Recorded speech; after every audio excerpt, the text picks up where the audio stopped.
Hey loves, welcome back to my 12th house. This is ASTROG L, and thanks so much for clicking on this video. I really appreciate you for taking a bit of time out of your day to check it out. Now, this timeless pick a card topic will answer your concerns around what your career path holds for you in the next 3 months.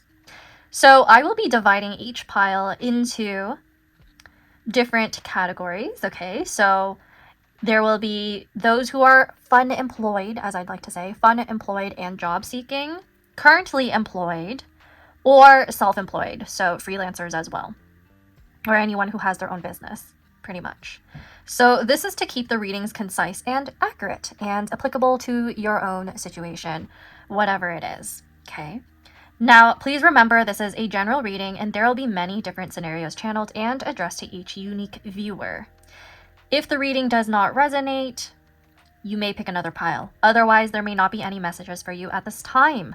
Now, this topic actually tied with the last one, the one about romanticization. I'm going to link that down below in the description box, of course, and pinned comments. But yeah, this is a tied reading. And I also noticed that it's pretty urgent for a lot of you to hear messages about career. So I decided I might as well do it. Yeah. So I have put right here photo cards of different scenes from The Boy and the Heron, which would be Studio Ghibli's or Hayao Miyazaki's most recent film. So if you haven't watched it yet, it's okay. You could choose based off of just the imagery itself, intuitively. And I'm going to try my best not to spoil anything, okay? So I will give you interpretations of what's going on tied to your reading as overall energy. But first, let's get into the piles. The first one right here is Mahito Maki and the Heron. So the literal boy and the heron. The second pile would be the Grannies of Natsuko estate. Okay, so they are essentially the maids there. That's the second pile. The third pile would be the Parakeet Army. Okay. Now take a deep breath, relax, close your eyes, and do whatever it takes to intuitively choose the pile that is meant for you. Now I'm going to be seeing you at your reading. Bye!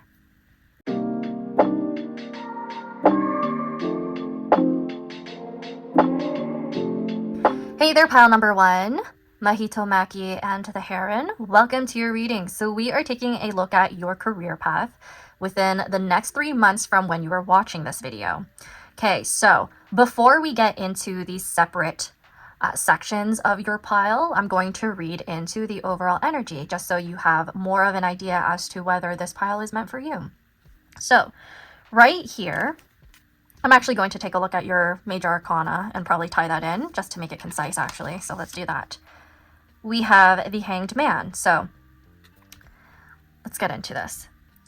Right here is the scene of Mahito, the young boy who is kind of stuck in a weird state of grief that he doesn't quite fully understand and hasn't really processed yet. So in this scene, he is confronting this strange heron that kind of came out of nowhere. This is grief after the passing of his mother, okay? So this is also occurring in this weird transition stage where he moved to a new place and he's kind of exploring the area, feeling kind of out of place in general, uncomfortable, and he's trying to confront it with this heron. So essentially he's stepping into a very strange world and is trying to find answers, perhaps through this heron that he is drawn to. Now, with the Hanged Man right here tied into this situation, very similarly to Mahito right here, I think the message is that you're going to need to change your perspective or try to see something in a different perspective, like the way that you are applying to jobs or the way that you are experiencing your current workplace. Something needs to change ultimately within your viewpoint of how your work is going. okay? So there might be something that you're not fully realizing or processing or understanding. Now, this is also about looking at your problems from a totally new angle. Because you could see right here, Mahito is just, he looks like he is fiercely staring down this Heron, confronting his problems. And the Hanged Man especially adds to this message where perhaps you feel stuck right now, perhaps you feel kind of frozen in your current job or career path right now, whatever the situation is. And there's just this need to realize that you may actually need to sacrifice something, because the Hanged Man in tarot really does have to do with sacrifice. Right here, Mahito is likely realizing that he has to grow up, and it's honestly pretty discomforting, this weird transition phase, or this phase where there's uncertainty, right? So you may need to let go of old habits or an old job title, or perhaps some sort of comfortable routine to finally move forward. You might be realizing that this current job that you're in is making you feel extremely depressed, feels like a dead-end job, and you need change somehow. Or you may feel like the way that you're applying to jobs within your field, it's not working out. Maybe you need to look at it in a different way and tackle the problem differently. Because as you may know, you can't really succeed and resolve your problems if you're constantly trying something that just isn't working. You need to figure out how to overcome certain stages through thinking outside the box. Now, right here, the takeaway is likely to not force anything right now. It looks to me like you may need to simply observe and process what is happening around you and then wait for the right moment to act. But otherwise, I think the other interpretation of these cards would be that there may be a need to set realistic expectations right now. Perhaps the reality at this point is that we're just in a very tough situation right now overall, like even externally from our own job situation, right? So that is potentially what you need to keep in mind. Now, I'm also seeing, what is this? Uranus and Neptune. I'm seeing those signs associated with this card. This is Sailor Neptune, I think, as well. So there's like an idealistic perception that you may have regarding your career path right now. Uranus is also all about being innovative, though. So maybe you're the type of person who is just not meant to go down the same path as everyone else. And that may be the reason why you feel stuck right now, pile number one. So overall, right here, pile number one, I feel like the majority of you are just having some sort of standoff with your own discomfort. It looks to me like within your own professional life, you could be also dealing with a difficult boss that makes you not want to work there, or a difficult situation, something like that sudden, because Uranus energy, again, kind of points to that. Neptune also adds to confusion. There could be some sort of like sudden shift in your industry, or a deep feeling that your current job no longer fits who you are. One thing that I could actually see from this pile is some sort of AI takeover that might actually apply to your specific industry. And the reason why I say that is because Uranus is tied to technology. Shifts in our society relating to this whole like humanities, area of our life, that's probably shifting. How we experience it is shifting. And then Neptune, typically that's related to art and our own fantasies, our own imagination, even illusions, right? So I do wonder if quite a few of you are in the tech industry or perhaps the art industry, industries that are very affected by the situation. The Hanged Man also tells me that there's some sort of like, what is it? You could be on the fence about something that happened in your career. So, for example, tying back to that AI situation, could be that your workplace, because they're bringing in AI, you might be forced to work with it and you don't like it, and it's causing you to feel some type of way, like you're sacrificing, Hanged Man, sacrificing your own morals. So there's issues around that, which I think you are grieving, essentially. I'm also seeing that there's just simply this weird limbo phase that you're in, and You could feel like you're suspended in midair as you're trying to look for a new job, or as you are currently in the position that you're at. Because right here, Mahito, he has this realization that he can't have his old life back. He hasn't really fully embraced this transition yet. That's why he's kind of like feeling a bit of angst or anxiety. And he's trying to seek out some understanding, I think. And from what I remember, the Heron does lead him into a world that he doesn't really understand. So it looks to me like you are likely in a career transition where the old ways just simply do not work anymore in general. But the new path is kind of uncertain. You don't know what's going to happen yet. And the next step is to, instead of forcing a quick decision or some sort of like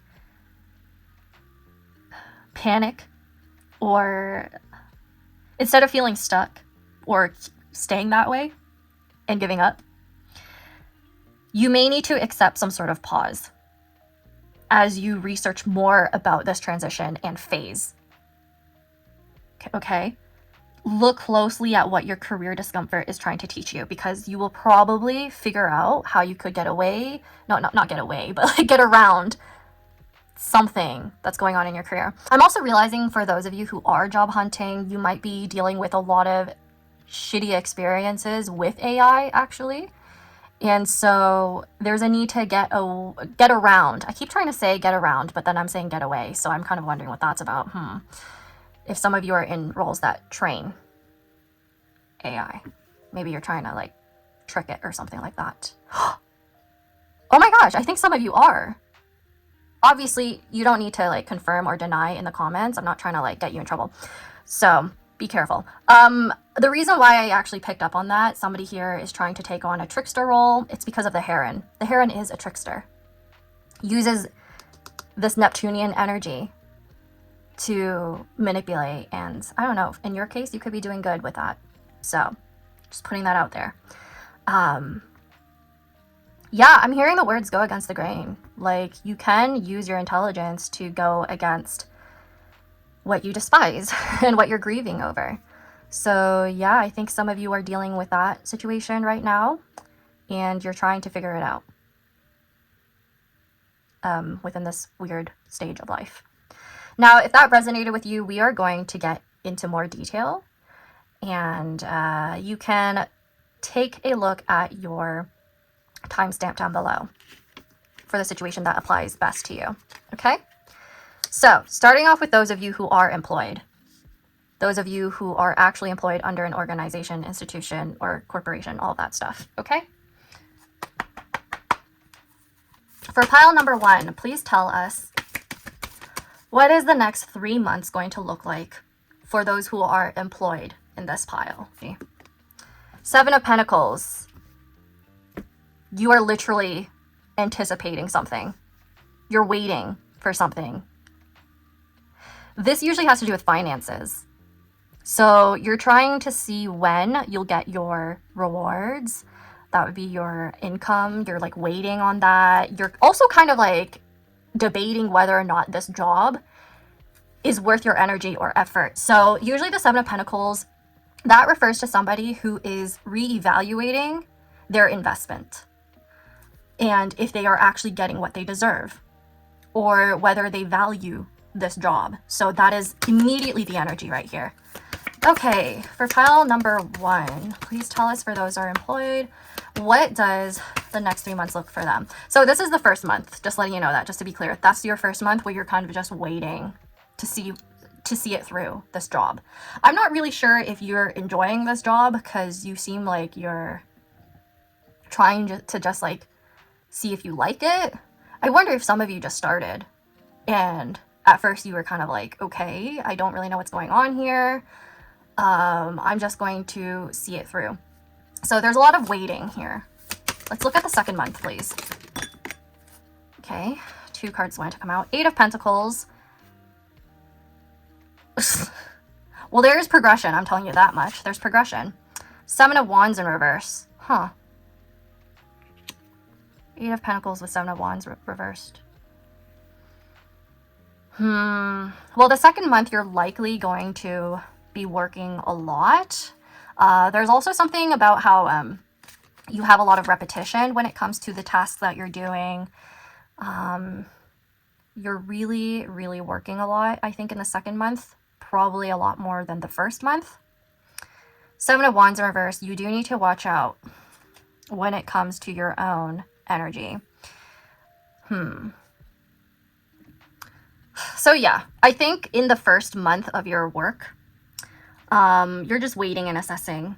You're likely trying to fix a lot of problems, like assessing things. That could be your literal job.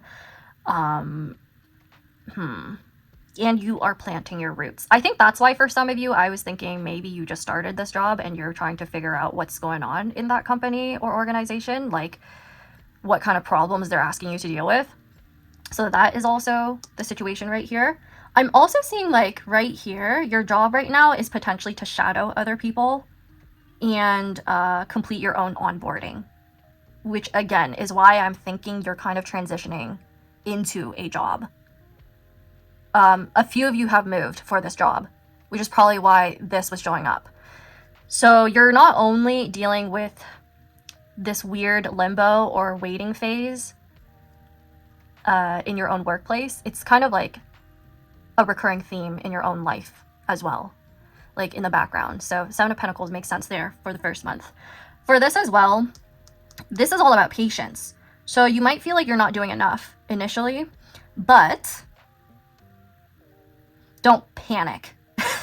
I feel like I already said that, but don't panic. It looks to me like this month, the first month, is all about investing your time into training, even if you don't see immediate results. I think that's why some of you are kind of like looking at this job like, I don't really know what's happening. It feels like I'm not doing much. When am I going to start seeing progress? You want to know when? The second month. It's going to be a lot quicker than you realize because we have the Eight of Pentacles afterwards. There we go. Now, the second month, you're definitely going to have a lot of hard work. That's when real work begins for you. The second month right here, it shows some sort of like grace period, especially if you're like a new hire, that is over. And I feel like this is where you're putting your head down, you're focusing on your daily tasks, probably why I was picking up on a lot of repetition in terms of your tasks. And this is about building your actual job skills. You're likely learning from mistakes from the first month, perhaps, and you're mastering your duties. That is why I think a few of you just started this job. And then we have the Seven of Wands tied to the Seven of Wands in reverse. The reason why I was saying to be careful was because I feel like you're going to be quite overwhelmed, not gonna lie. You probably have a lot more work than you realized, or you already like realized this at the beginning and you're like, do I actually want to do this? Do I want to commit? And then in the second month, you start doing it, you get a hold of it, and you're like, okay, this is really burning me out.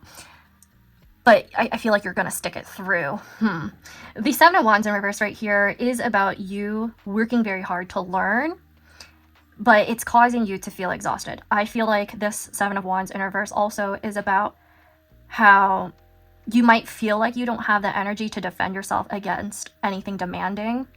So let's say you have clients or heavy workloads. I'm not convinced entirely that you're going to have the ability to really stand up for yourself and set a boundary and say, I'm not taking that on. I wonder if it's because a few of you are new to this workplace, so you're more hesitant to shut something down because you want to show that you have good work ethic, that you're a hard worker, that you're willing to contribute to the company and or institution. So you are trying your best to really meet the demand and work your hardest and give it your all. Workplace politics probably plays into this as well. You might not actually be higher up in your work, so that is causing you to also feel like you take the brunt of the work, perhaps. And then I also see you feeling a bit of imposter syndrome creeping in the second month. Again, I'm very strongly feeling that a few of you are a little bit newer to this field of work or the specific job that you are in. Some of you are in a job that isn't normally your work. That is why you're feeling this way. Some of you are also newly graduated. So you didn't know what to expect coming into this, by the looks of it. Some of you are interns or co-op students or practicum students, like students who are like working at the same time. By the looks of it, you're in this weird transition stage where you kind of are learning at the same time as working, and you're trying to understand how things work. So it seems to me like for this specific pile, those of you who are employed, you have a lot on your plate, this one. I wonder if some of you are sacrificing your own time and energy and also grieving that, which is why you ended up with this pile. Now, the Hanged Man's advice so far is to not try to fight every single battle in month 2. It's probably why I mentioned the sacrifice part. I feel like in month 2 specifically, you need to protect your energy. Only do your core tasks in month 2. Okay? Only do those. You need to, okay, pile number 1. You need to let go of the pressure to be perfect and pleasing everyone. That is all I have to say for you. Let's get into month 3. Okay, let's get into month 3. And then I'll pull some oracle cards for you. And yeah, I'm going to afterwards move into the next situation. Okay, but for you guys, those of you who are employed, let's see. What is month 3 going to look like for their career? What is month 3 going to look like for pile number 1's career? Okay. Death. With Saturn. Literally Sailor Saturn. Death is also associated with Pluto in the traditional tarot.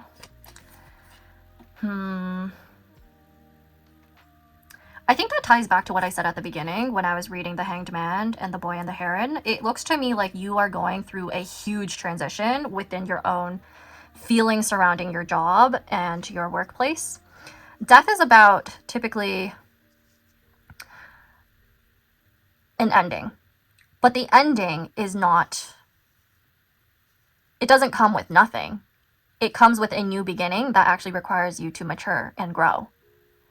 So I do think in month 3, you're going to realize how much more competent you actually are, and you're more deserving of this role than you realized, I would say. I think death is quite good because you're going to have a renewed perception of the self as well as your role in this workplace. So there will be some deep transitions. It's going to be uncomfortable, and it's necessary, actually. It's necessary because you are learning new things and likely taking on a role that you've never had before. And initially in month 1, you may have been kind of questioning things, being like, am I making the right decision? You want to know the answer? By month 3, you will know that this was just meant to be. It's a major arcana card that you're getting in month 3, so something big is going to happen when it comes to your own ego and self-perception, and even perception of your own skills and abilities when it comes to the work that you do.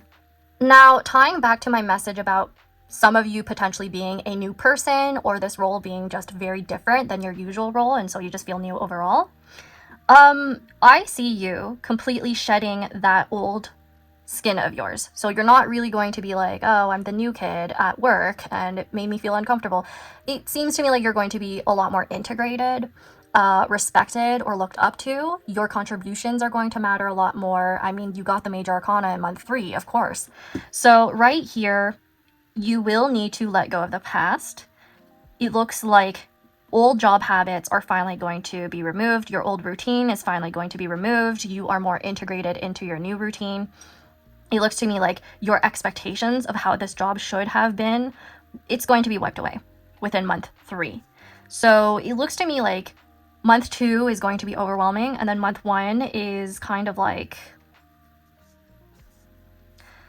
contrasting in a way where it's like, oh, it was boring, right? Like it's kind of jarring, like the anticipation, the waiting, and all of a sudden it's busy. Yeah, but that's how you know you're progressing, right? You're like, oh, I'm doing things. So right here, this tells me that you might experience a structural shift in month 3. So somebody else may be taking on a different role that kind of changes the pacing of things or order of how things are moving. And then this could be about a project, right? Like this project could potentially wrap up around this time and then you start a new one. Or perhaps your team structure, it might change, or your daily responsibilities might shift into something more permanent, right? So overall, your entire spread shows a theme of transformation. I'm going to get your oracle cards now to see if there's anything else, like advice for you. Or if there's like a key energy that is coming through here. My hair is in the way. Oof. See, now I'm getting distracted.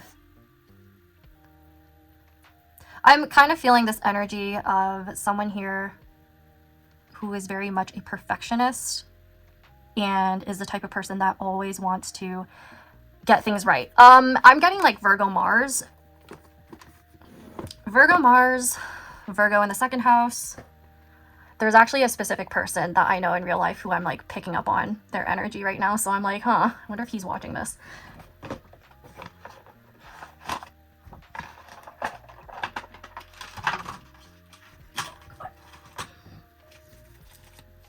Okay, let's see. For pile number 1, let's take a look at those who are currently employed. Please tell us the energy of their next 3 months. Criticism. Holy shit, I said Virgo Mars before this came out. Oh my gosh. My readings have been very accurate as of lately, probably because it's Ghost Month. I've just been very much like tuned in, like tapped in. So 6th house, Mars in Virgo. Try not to take anything too personally when you get criticism in the next 3 months. Please don't do that. I feel like some of you internalize it. It's not a criticism of like your own character, anything like that. There's just room for improvement, and it's something you may need to realize. Very, very much, I feel like this pile is full of perfectionists. I'm getting a shit ton of Virgo coming through in the energy. So that is the advice. I mean, even at the beginning, I was getting like conflict. So 4th house, Moon in Cancer, friendship. Yeah, I was thinking that for those of you who are kind of newer to this position or you're trying to settle in, you'll actually make some friends that will make the situation a lot better. So there we have it. 4th house, Moon in Cancer. All of those are pretty good. The Moon is very comfortable in the 4th house. That is its natural home. And Cancer is its natural sign. Okay. What else does pile number 1 need to know? Domination. 9th house, Mars in Sagittarius. A lot of Mars energy here. 9th house, Mars in Sagittarius, domination. Some of you moved elsewhere, is what I picked up on. That's why you were in like a weird stage where, like a weird limbo phase. What kind of bird is this? Isn't this a heron? Oh my gosh, I think it is. Okay. You're definitely going to meet somebody who is very much going to change and affect the trajectory of your career path. There is definitely somebody who you may want to be friends with because they're going to open up a whole new world when it comes to your career. So pay attention to that. Pay attention to the people you're working with and like interacting with and all that. So let's see. You know what I think is going to happen? There might be somebody who criticizes you or gives you a bit of a hard time, something like that initially, but later on you see them as a friend. Mahito, he is not friends with the Heron. In fact, he hates him at the beginning. So I kind of wonder if this person's going to help you in some way later on. Let's get one more card. Order. 6th house, Moon in Virgo. A lot of you are Cancer, sun, moon, or rising, Mars. Virgo, sun, moon, or rising, Mars. And then also Sagittarius, or even I'm getting Aries, sun, moon, or rising. Not the Mars though. I don't really pick up on that. So a few of you are Saturnian because of this card, from what I can see, and also the Pentacles right here, Earth sign energy. Second house, Mars is what I picked up on before. Second house, Moon. So this pile is full of people who care a lot about your own finances and your work ethic. I think a lot of you pride yourselves on how you can contribute to the workplace or serve others, things like that. So for this pile right here, you may need to realize that perfectionism is not, that is not the goal for you. And you are also a lot better than you realize at your work. You want to know why? It's because you care. So that's what I have to say to you. That is all I have for you, pile number 1, for those of you who are employed currently.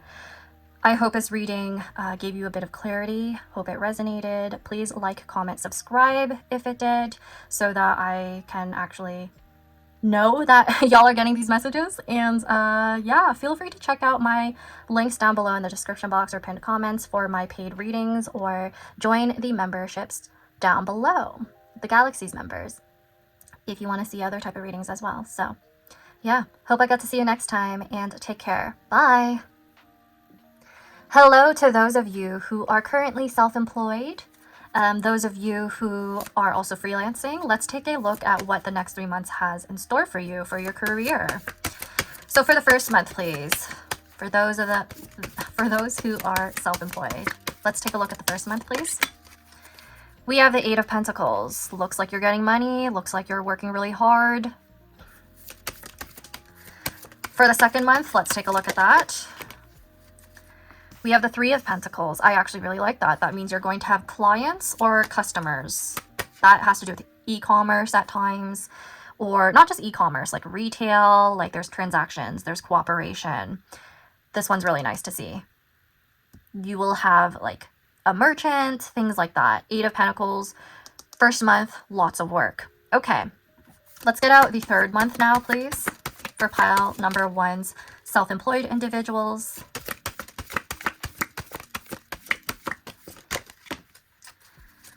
I'm taking that upright, actually. 2 of Cups. Okay, nice.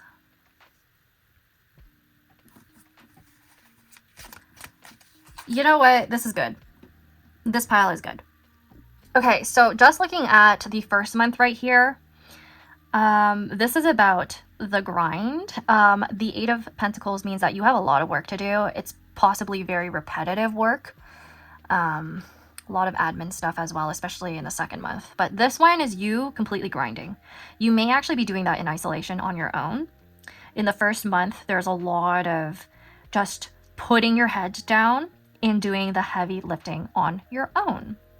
I can also see right here that this is about perhaps a few of you working on your website, working on your product, like actually creating it. So those of you who are artists, you could literally just be drawing a bunch in the first month, like actually making the work. So this first month right here, there's also potentially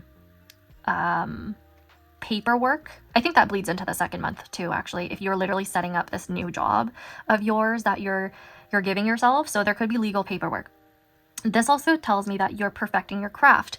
The 8 of Pentacles typically in tarot is all about craftsmanship. Okay, we also see this right here with 3 of Pentacles. The only difference with the 3 of Pentacles is that it involves other people as well. Other people come into the picture in the second month.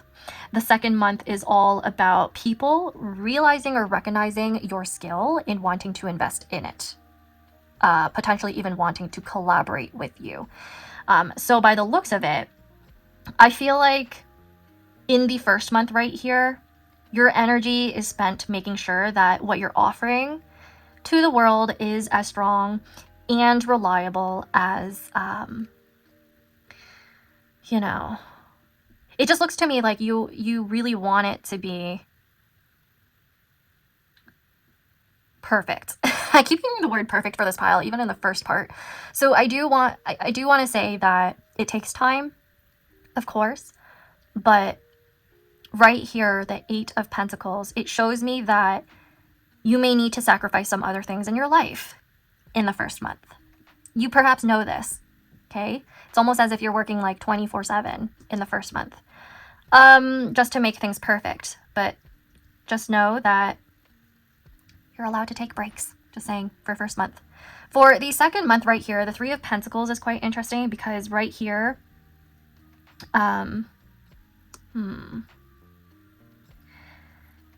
you're likely going to step out of your solitary work where you're just making the items, where you're just doing a lot of the grind.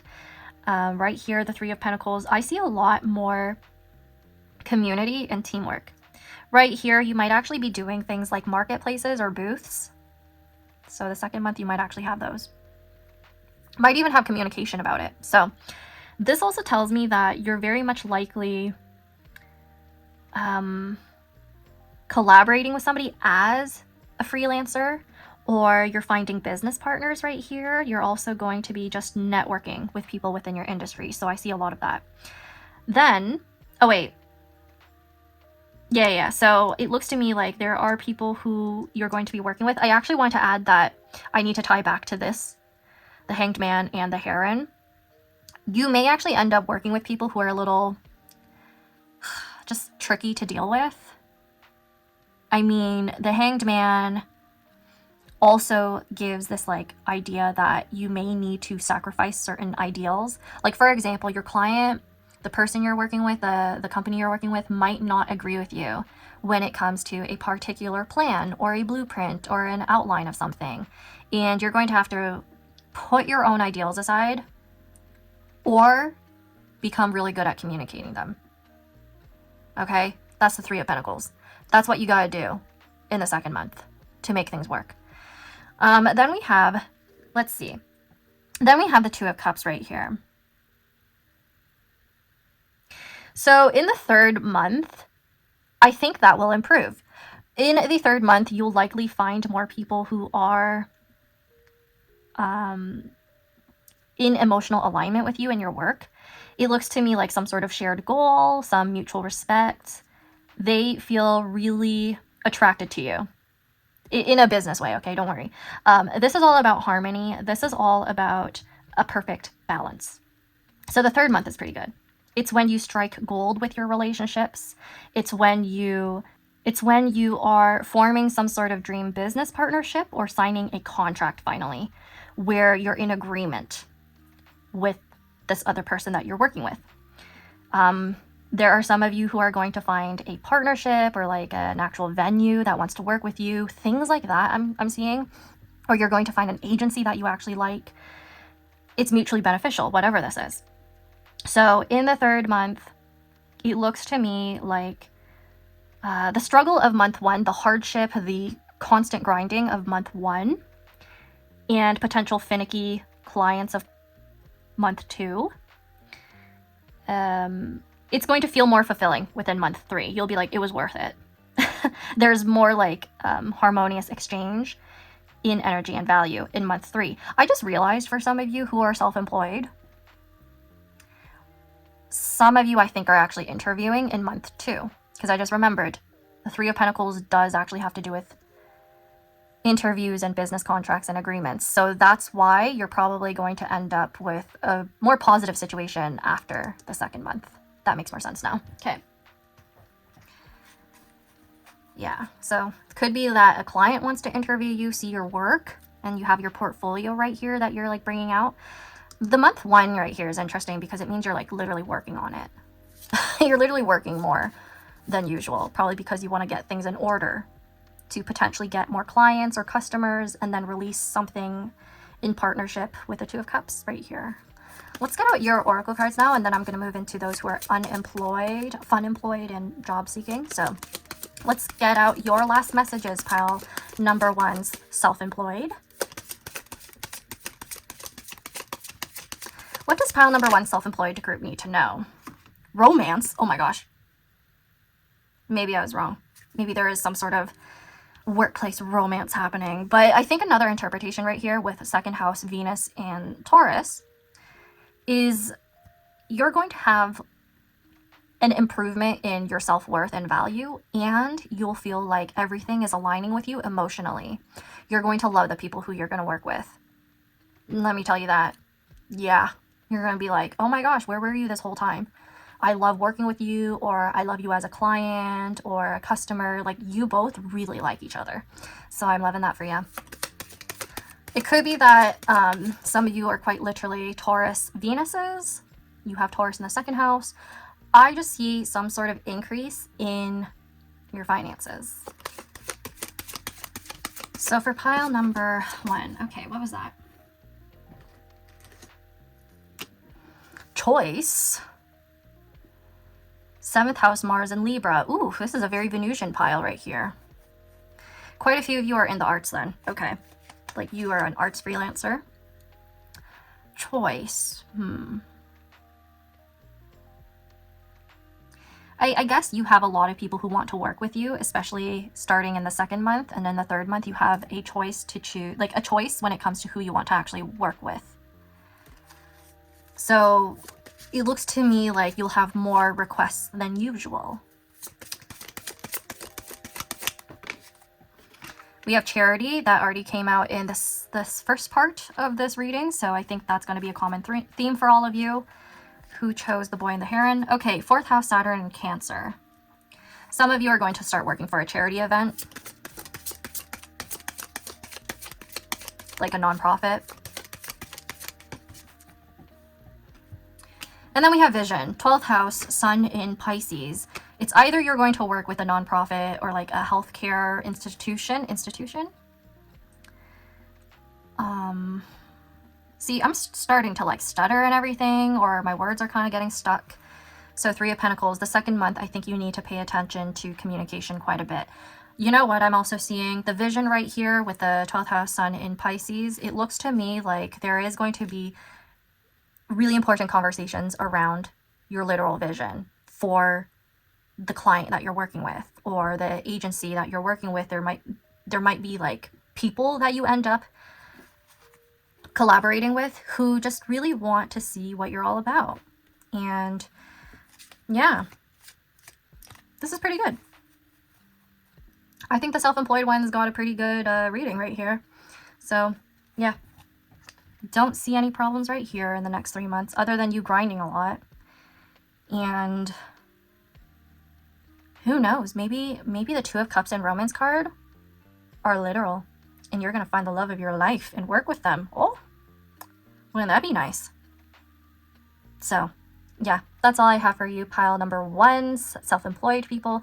Please like, comment, subscribe if this reading resonates with you, and how your work is going. If you could see this happening with the trajectory of this career path that you're on. And yeah, I hope I'll get to see you next time. Please feel free to check out my links down below for my members, my Galaxies members, or my paid readings. Okay, bye and take care. Okay, so for pile number 1's Unemployed, hello, welcome to your reading. We are going to take a look at what is happening in your next 3 months of job searching, perhaps. Let's see. Let's take a look at the first month for them, please. For pile number 1's Unemployed. 2 of Swords. Oh, and you might have heard a dog just bark out there, which is interesting because it's literally 10 p.m. as I'm recording this. Okay. 2 of Swords is about not being able to see something clearly about your situation, which ties into the Hanged Man, by the way, because the Hanged Man is about needing to look at something in a different perspective. Okay. For pile number 1's Unemployed, this is the 2nd month. It's the 8 of Swords. Okay. The situation is technically going to persist in the 2nd month. The difference here is that 8 of Swords is about a lot of self-limiting beliefs. Let's get out the 3rd card. For pile number 1, please, let's take a look at the 3rd month, please, when it comes to their career path. The star, the third month is much better. Okay, much better. So I'm glad I was able to see that. So 3 months from now, you are likely going to find some breakthrough. In the first 2 months, I cannot guarantee that. Realistically, this is based off of your current energy. So you could be applying to the jobs that don't necessarily suit you well, or you're not actively applying just yet, and you're trying to find some hope in this reading by the looks of it. Okay. This is based off of your current energy. Things can change, don't worry. As of right now, you may need to actually change the way that you apply to your jobs. The Two of Swords is about, in the first month, you not realizing why something isn't working when it comes to your job applications. Eight of Swords right here in the middle in the second month tells me that there's going to be lots of internalizing when it comes to people rejecting you. You're going to feel quite defeated in that month, I would say, because of certain messages that you're getting, like rejection emails, all those things. Yeah, so the star is nice because that is the card of healing. You're going to potentially get recognized for your work as well in the third month. Like people who are interviewing you will finally see what your value is. So this brings me back to the very beginning of this reading where I guess the interpretation was that you need to change your approach. That shows up very clearly in the first month. So right here, this is all about knowing how you need to adapt, but actively blocking this out. This is about potentially refusing to acknowledge what needs to be changed or being in a state of denial. So you could be caught between your previous life, where you had a job, and this current reality. Some of you may have just recently got out of a different job and you're unemployed and you're in this weird transition stage, like I said. And then with the Two of Swords showing up in the first month, you are processing it. You're trying to, but it's difficult. Okay, so with this right here, the Two of Swords is about facing a major career decision, but you're potentially paralyzed by it. It looks like you could be stuck choosing between two different career paths, whether you want to continue one that you previously done because you've experienced in it already, and then, you're like, I might as well. Or the other path might be to choose something completely new and a lot more stable, at least in your perception. This right here shows that you're likely trying to figure out whether you want to settle for a lower paying job, or perhaps you want to keep holding out for a dream of yours, like a dream job, a dream role. And you could be potentially going through an actual overall avoidance of job hunting. That's why I said initially when I saw these cards that maybe you're not actually job hunting right now actively, which is why these two cards showed up. And I'm trying to remind you again that this is all based off of your current energy. So it will likely change if you start applying to more jobs that are suited to you and actively doing that, right? But so far, first month from now, from watching this video, it's not looking so hot. I have to admit that. This is also telling me that you could be also burnt out, especially if the message applies to you that you just got out of a previous job and you're in this weird limbo phase where you're like, oh, well, I have to look for a new job now because I got to pay the bills. So you're kind of like, do I want to do something similar as my last one, or what am I going to do? Right here, I can also see you being potentially just overthinking everything. You could be overthinking every single option you have, and that could be causing you to not send out applications. So one thing I could see right here is somebody who knows that they're not fit for a traditional 9-to-5. Like, you're aware of that, but you're kind of like, but I still want stability, so I'm going to try. I am hearing that from someone here. And now I'm not going to say that's the wrong mindset, because I don't think so. I think it's honorable that you're doing your best to survive and find something that works for you. I just want to let you know that the next step is to acknowledge, especially for those of you who are in a weird transition right now, that the old job is gone and that you will need to pick a direction, even though it might not be 100% the perfect choice. So you might be in analysis paralysis. in the first month. Okay, that's what I'm getting. The second month right here, with the Eight of Swords, for some reason she looks pretty happy though, in this deck. But typically the Eight of Swords is a card that's about self-imposed imprisonment. So again, after weeks of job hunting and rejections or silence from employers, especially from the first month, it might just make you feel completely trapped. And you might just be internalizing it, thinking in your head, no one's hiring, that you don't have the right skills, that you're just trapped in the cycle forever. That is going to be your second month. You will have to watch out for your own mental health, please. The second month right here shows that there's a feeling of helplessness. You're going to be thinking a lot about your limitations in the second month. While I will validate you and say that these rejection emails, all of that stuff is incredibly discouraging. It makes you feel humiliated, perhaps. It just makes you feel like shit. This is telling you that they have not taken away your skills or your agency. You gotta remember that. You gotta realize that you hold the key to your own cage. You can do something. It's not all over. Perhaps you will need to break out of your own routine. The Hanged Man, remember? You're not stuck. You gotta remember that. This also shows that you are likely going to need to apply to different roles. That might actually be the reality of your situation now. You might need to rewrite your resume, by the way, with this one, and you may just need to like reconsider different industries even, if this one's not working out. And the reason why I say this first for you, pile number one, those of you who are unemployed, this could be a redirection.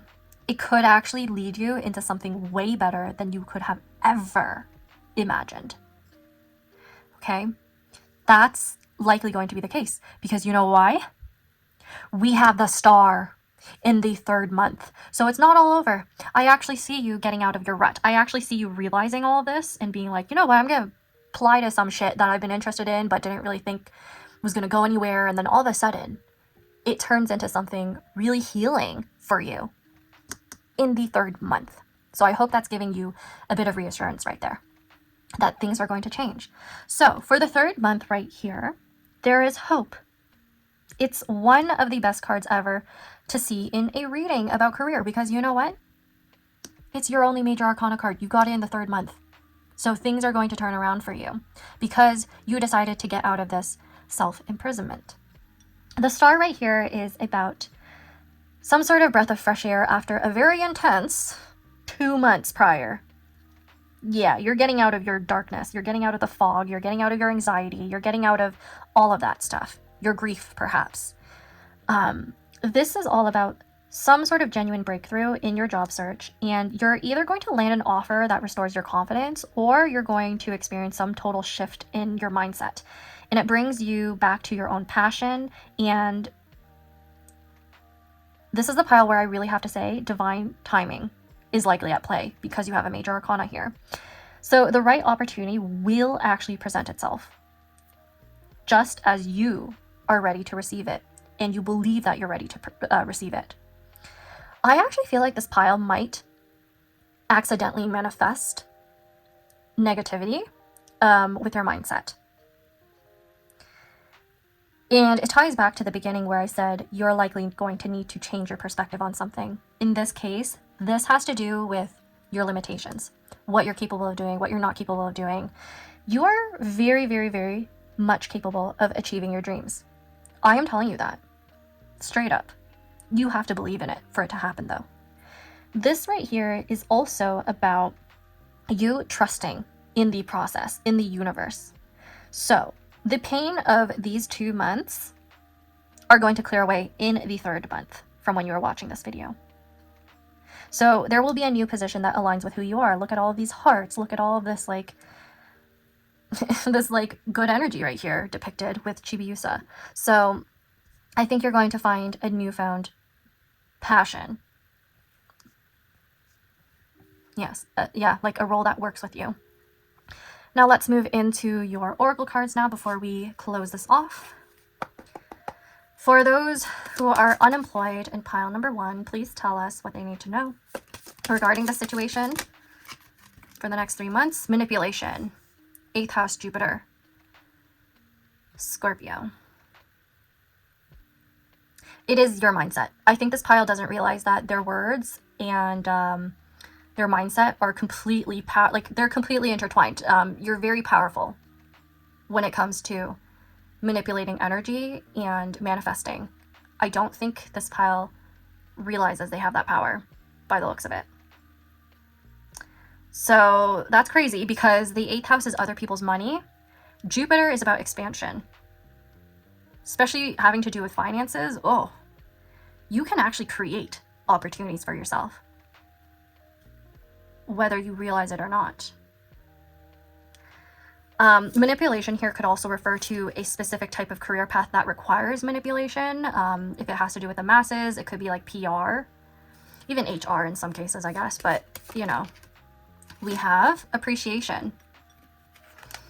Appreciation, 5th house moon in Leo. Yeah, some of you will actually consider being self-employed by the looks of it.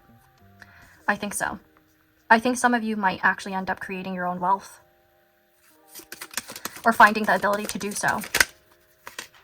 2nd house Mars in Taurus, defense. Yeah, I think you may actually end up being on defense when it comes to your own finances. So there might be some need to rely on other people's money, especially if there's something going on with the 8th and 2nd house axes.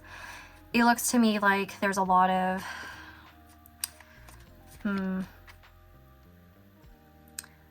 there's definitely a need to figure out your finances in the next 3 months.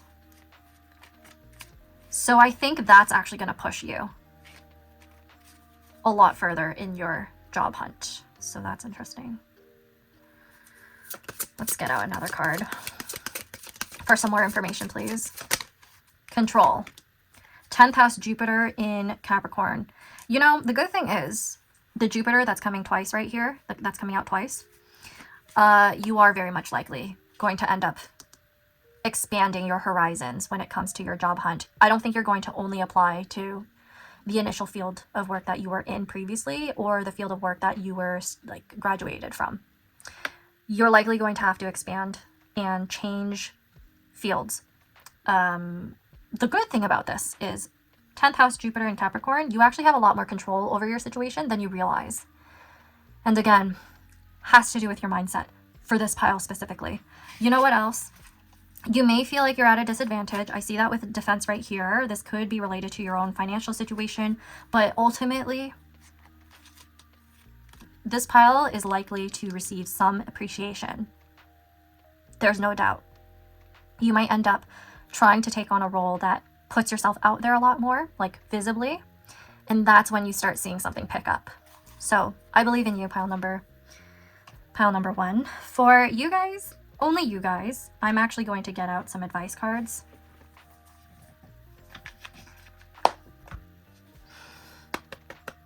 For pile number 1's unemployed group, please tell us, what do they need to hear right now? Moth Orchid, listen and speak with greater care. Yeah, this pile, I'm sorry to say, you may actually need to take a look at your resume and cover letter. You will likely need to edit it. That's what it's showing. Just also be careful with how you speak about yourself and to yourself. Do not show any sign of like insecurity. That does not read well in an interview. So do not show any doubt. You need to actually really sell yourself. I understand that some of you will be like, it's really hard to manipulate and like try to change another person's perception of you. I'm hearing that some of you struggle because you cannot mask. So if you are neurodivergent, this is really for you. If you are neurodivergent, I can really see why this pile specifically shows some of you ending up in your own path. Like you are creating something of your own. You're gonna jump into the self-employed section, I think. Some of you. Okay, let's get out some more advice, please. We have... Oh! Resignation. Say goodbye to what you no longer need. Did I say this for you, pile number 1? In the first month, you need to accept that the previous job that you had is no longer. So perhaps that is the message again for you.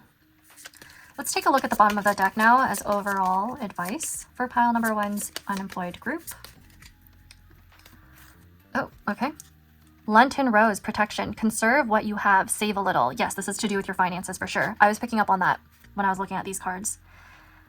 So, here we have it. But I also feel like, by the way, you are likely being protected by the divine as well. Perhaps this phase is for you to figure out what your worth is. And then you can communicate that to the world as well as those who are hiring. Okay? Now that is all I have for you, pile number 1. Please like, comment, subscribe if you enjoyed this reading, if it brought you some clarity. And feel free to check out the links down below in the description box and pinned comments. Now, bye and take care.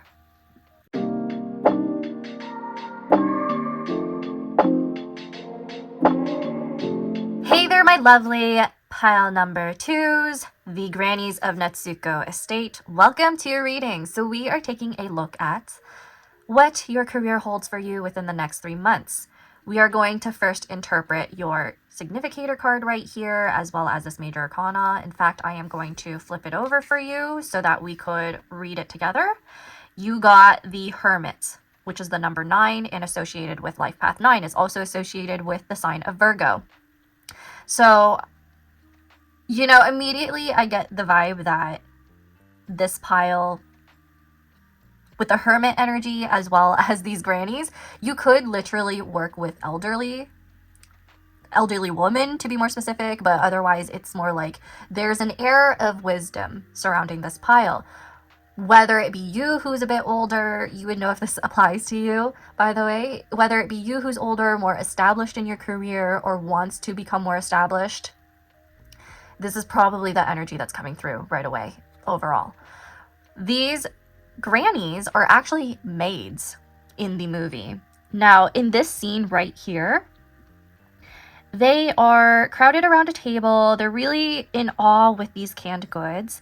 And you can see there's probably like canned tuna right here, milk powder.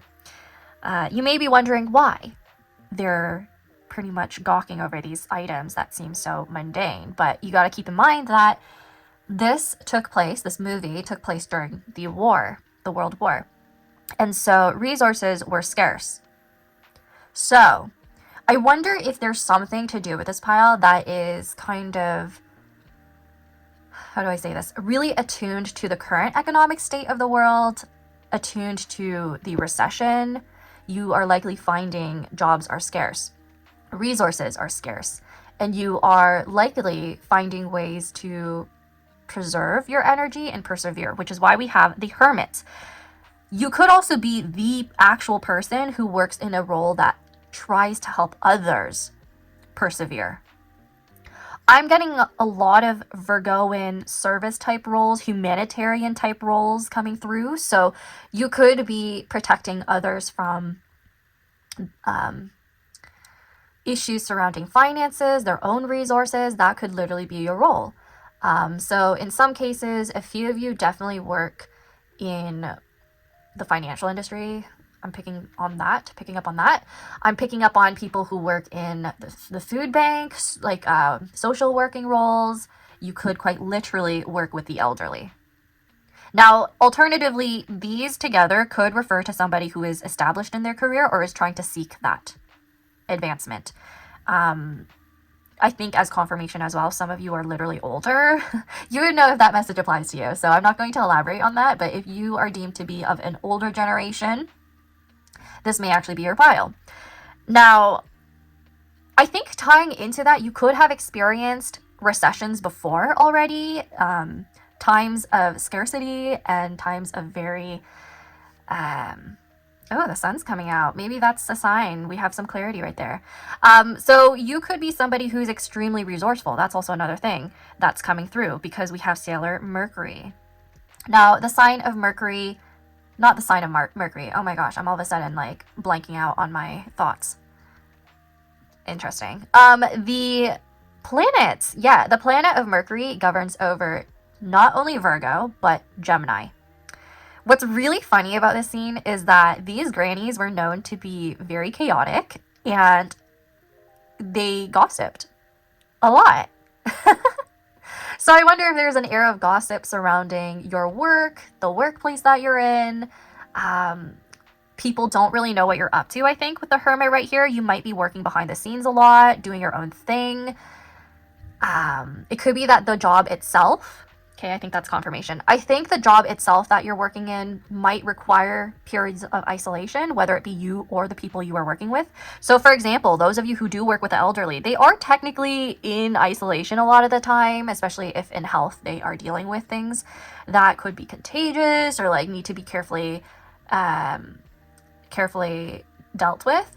And I also feel like for those of you who are handling matters in isolation, perhaps this type of job makes you feel a bit lonely, or it causes you to really sit in isolation, in introspection a lot of the time, and you could be really in your thoughts. That's also another thing I'm seeing. The other energy I'm picking up on right here is protection. Weirdly enough, right here, these grannies are fiercely protective of Mahito, who is the protagonist, the boy in The Boy and the Heron. And while Mahito travels to the underworld, he carries a wooden doll of one of the grannies right here. And it would be Granny Kuriko. So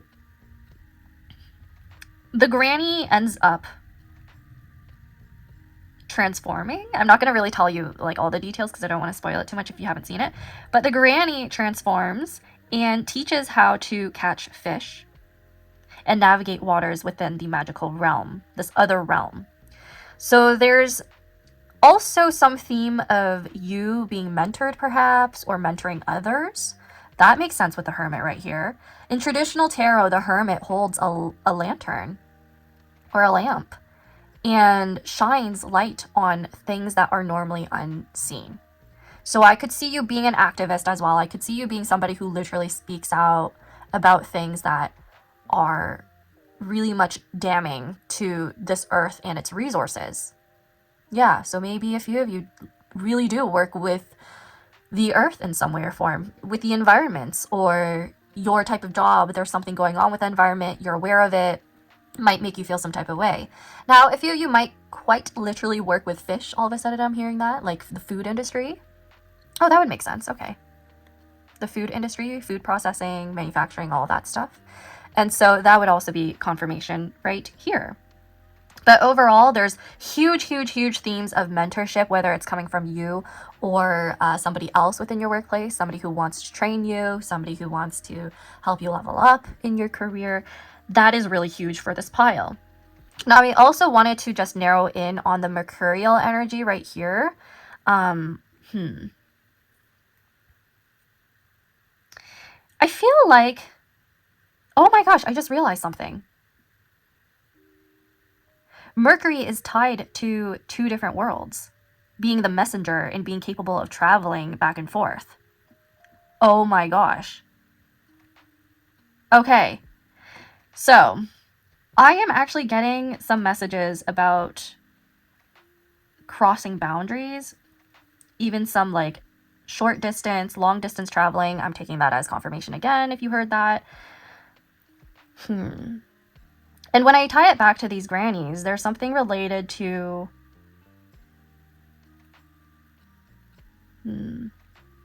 being a guide. Yeah, like I mentioned. Kuriko in the movie ends up translating the rules of this other world to Mahito. So I think there's a role right here where you are meant to translate. Some of you are quite literally in a communications job or looking for one. Some of you actually are multilingual is what I got now. That's what it meant by crossing boundaries. Okay, yes, some of you are literal communicators in your job. You're supposed to translate some sort of idea into another language or into another vision. There is something related to that. A lot of you are very much capable of crossing some sort of boundary.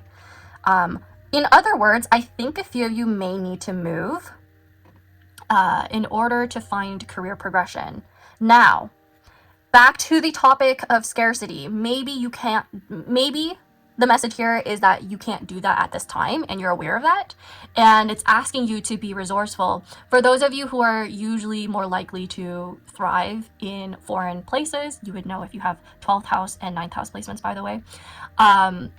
Those of you who are more successful in foreign places, you can actually simulate that by working online with foreign affairs, like with those type of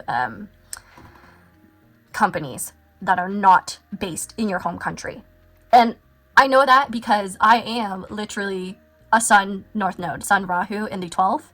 I have only found success when working with people who are not from Canada. In fact, most of my demographic is not from Canada. So that's kind of funny, isn't it? But if you are, you're a special one. Love you. Very loyal. Thank you. But right here, it seems to me like there's a message surrounding outside noise in the professional world. Perhaps a lot of people are giving you ideas. Some of you who are job hunting, people might be like coming at you with new information. You might literally be online constantly seeing a bunch of posts telling you how to apply to different jobs, what you're doing wrong, what you're doing right. And then at times it contradicts, doesn't it? And it confuses you. So the message right here is for you to filter out the noise. You are likely dealing with a lot of mental clutter, pile number 2. The issue here is that you might be listening to too many opinions. You might be reading too many conflicting career tips or talking to too many people. Like, you're not really focused, and I think the Hermit wants you to. Right here, there's also a situation. Okay, sorry, pile number 2. That was really annoying. I just got cut off in the middle of that recording. So I will take that as a synchronicity as well, because just before that happened, I was actually going to tell you that you may need to just cut out the noise, cut out the chatter, and just narrow in on what matters to you. So other people may be giving you too many like different conflicting advice. You need to really stand ground and see what works for you, which ties back into Virgo energy. So Virgo, especially like tied with Mercury, that rules over the hands and your daily routines. Okay, that's why before, when I was talking about this imagery right here, they're seemingly looking at things that are mundane. But no, these canned good items are novelty. They're really rich for the time, right? So you are likely being asked to be more flexible or adapt to the times. What this also tells me is that there's some need for domestic survival. These grannies represent that. Your career breakthrough isn't going to come through some sort of like sudden, flashy realization. It will rather come from you with the Hermit, putting your head down and trying to really organize or reorganize the structure or routine of your life and really discern what is important to you. So you would be likely master, I guess, the technicalities of your job. You would likely be mastering things internally as well with the Hermits. There's a lot of internal energy that is being contained right here. So you're likely thinking a lot, a lot at this time, but don't try not to overwhelm yourself too much. One issue that can come out of that would be narrowing your options way too far. So there needs to be a balance, right? Even though I said you got to focus and really find your direction and find what matters to you, but don't go too far off and be like, okay, well, my options are very limited. There's not many things that I can do in my career. That's not necessarily the case. I'm asking you to be resourceful and adaptive, right? And I'm also realizing as I'm trying to channel your reading, I keep correcting myself in my head when it comes to the words that I'm using. So just right now I was hearing not adaptive, it's adaptable. You're saying the wrong word. And that happened like a few times during your reading. I just didn't really tell you. But because it's a recurring pattern now, I'm kind of wondering if it's like what you're also doing as you are pursuing your career path. Now, I think Overall, there's some sort of message around hidden resources. So while these grannies look like they're old and decrepit, they still hold the keys to survival, so they actually know what to do. Professionally, you might be ignoring some sort of boring or old skill that you've learned years ago, or you might be learning some things that your elders are teaching you because you feel like it doesn't apply. You might be wrong there, because Mercury suggests that updating your piece of knowledge, reconnecting with older ideas, values, their roots, history, even the people who started these things, you can really learn a lot from them. They likely have some sort of secret weapon. I don't know if that's the right word. Oh my gosh. They likely have some sort of knowledge that you could use to your advantage. There we go. I phrased it a lot better. Sorry about that. See, I'm doing that thing again where I'm like, okay, I'm not speaking in the way that I want to. So somebody here is like that. Now, I feel like another message, I'm gonna just like tie this together. The grannies fighting over canned goods right here and like gawking at them and like be in awe shows how easily it is to get distracted by, I guess, short-term rewards, because what happens after you eat it? It's gone. It's in your stomach. It's like temporary. So, for example, some sort of new industry that's a startup and it seems trendy and it's using all the buzzwords, you may want to be careful with that. When you see job listings like that, when you are working with them, that is the message right there as well. You might actually want to look at an established company to work with if you are seeking job security. Pile number 2. Mercury, as well as the Hermit right here and this card, is asking you to use your own logic, look past the surface, essentially. You need to ask yourself, does this actually help my long-term career growth, okay? This pile is likely needing to look at long-term goals. So that's probably why I'm getting all this like elderly energy. All of a sudden I'm hearing that in your field of work, predominantly, there may be a lot of older generations that are sticking it through. And so it's competitive. It might be harder for you as a younger person to really get into the job that you want. I'm hearing that message right now. For some reason, I'm picking up my library and archive friends. I wonder if that's also like the mercurial energy that's coming through. But yeah, there are a lot of older people in our field of work. I mean, what can I say? It's a really nice career path, but competitive for a lot of you. So we're going to get started on those of you who are currently employed, looking at the tarot, okay? So if you are not a part of this pile, please feel free to take a look at your timestamp for the situation that applies to you.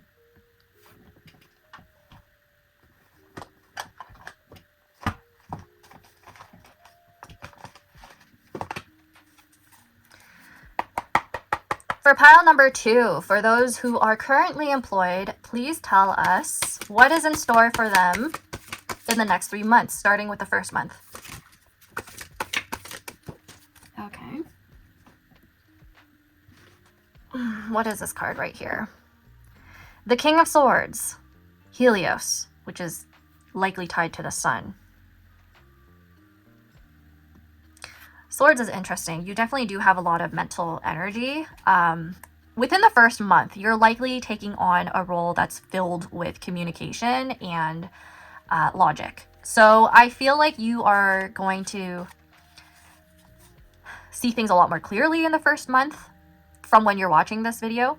And King of Swords is nice because you're likely going to feel like you're seen, you're heard, your ideas are appreciated, and you are likely teaching others. I think a lot of you are a bit more established in your career because you are the king. So we have that going on there. There could be some sort of expertise or specialization that you have, and you're going to be sharing it with others within the first month. I really do see a lot of mentorship. I think you're the person who's teaching others your knowledge. For some reason, I feel like some of you are going back to some sort of conference that you've been at before, or you're working with colleagues to share like information about your I'm like seeing somebody who's going back to the university or college that they used to go to, that they graduated from, and it's like your professor invited you to speak. I don't know why I'm picking up on that. That's so random. Okay. Let's take a look at the second month, please. Whoa. These cards are going crazy. The Two of Swords. Oh gosh. Okay. The second month, I wonder why you are kind of feeling conflicted about something. Two different ideas, two different... okay. You're going to be very conflicted in the second month about something. Let's actually clarify that, please. Please clarify the second month's Two of Swords for those who are employed in pile number 2. We have Five of Wands. Oh my gosh, it's just confirming that you're going to have a conflict, likely with another person. There are going to be issues in the second month, like disagreements. The energy might be scattered, I would say. You could be working on two different things at once. Yeah. Let's get out the third month, actually. Let's get the third month. And then I'm going to really, like, narrow in on what each card is trying to say about your months. So, for those who are employed, for pile number 2, we have Ace of Wands. Okay. There's a good turnaround in the third month, pile number 3. There's a good turnaround. Because we go from the Five of Wands to the Ace of Wands, it means you're going back to the start. I know that might suck for some of you who are working on projects that have deadlines, but it's necessary by the looks of it. But it's a good thing because you're starting from a blank slate again. And it's going to be a very passionate time with the Ace of Wands right here in the third month. A lot of you, I think, are actually air or fire signs. So we have Aries, Leo, Sagittarius, Sun, Moon, or Rising, or Mercury. And then we also have Libra, Aquarius, Gemini, Sun, Moon, or Rising, or Mercury. So you may have those placements. Honestly, altogether, for the next 3 months, it just looks like you're cutting through some sort of workplace politics that I was picking up on in the very beginning. So you could be surviving, especially in the second month, corporate chaos. I really do see that for some of you. But, again, ultimately, there's going to be a birthing of a powerful new project in the third month because of this. And I just see, like, let's see. The first month really demands you to step out of your emotions. I also see you needing to cut out the noise. Again, I keep saying that for you, but especially in the first month, you really need to lock in. You need clear communication and strategy. You also need to take on the role of a king. So that is kind of like an executive or managerial role. So you could already be in that type of role. It's confirmation right here. But you just don't have time or energy to I guess, negotiate some sort of drama.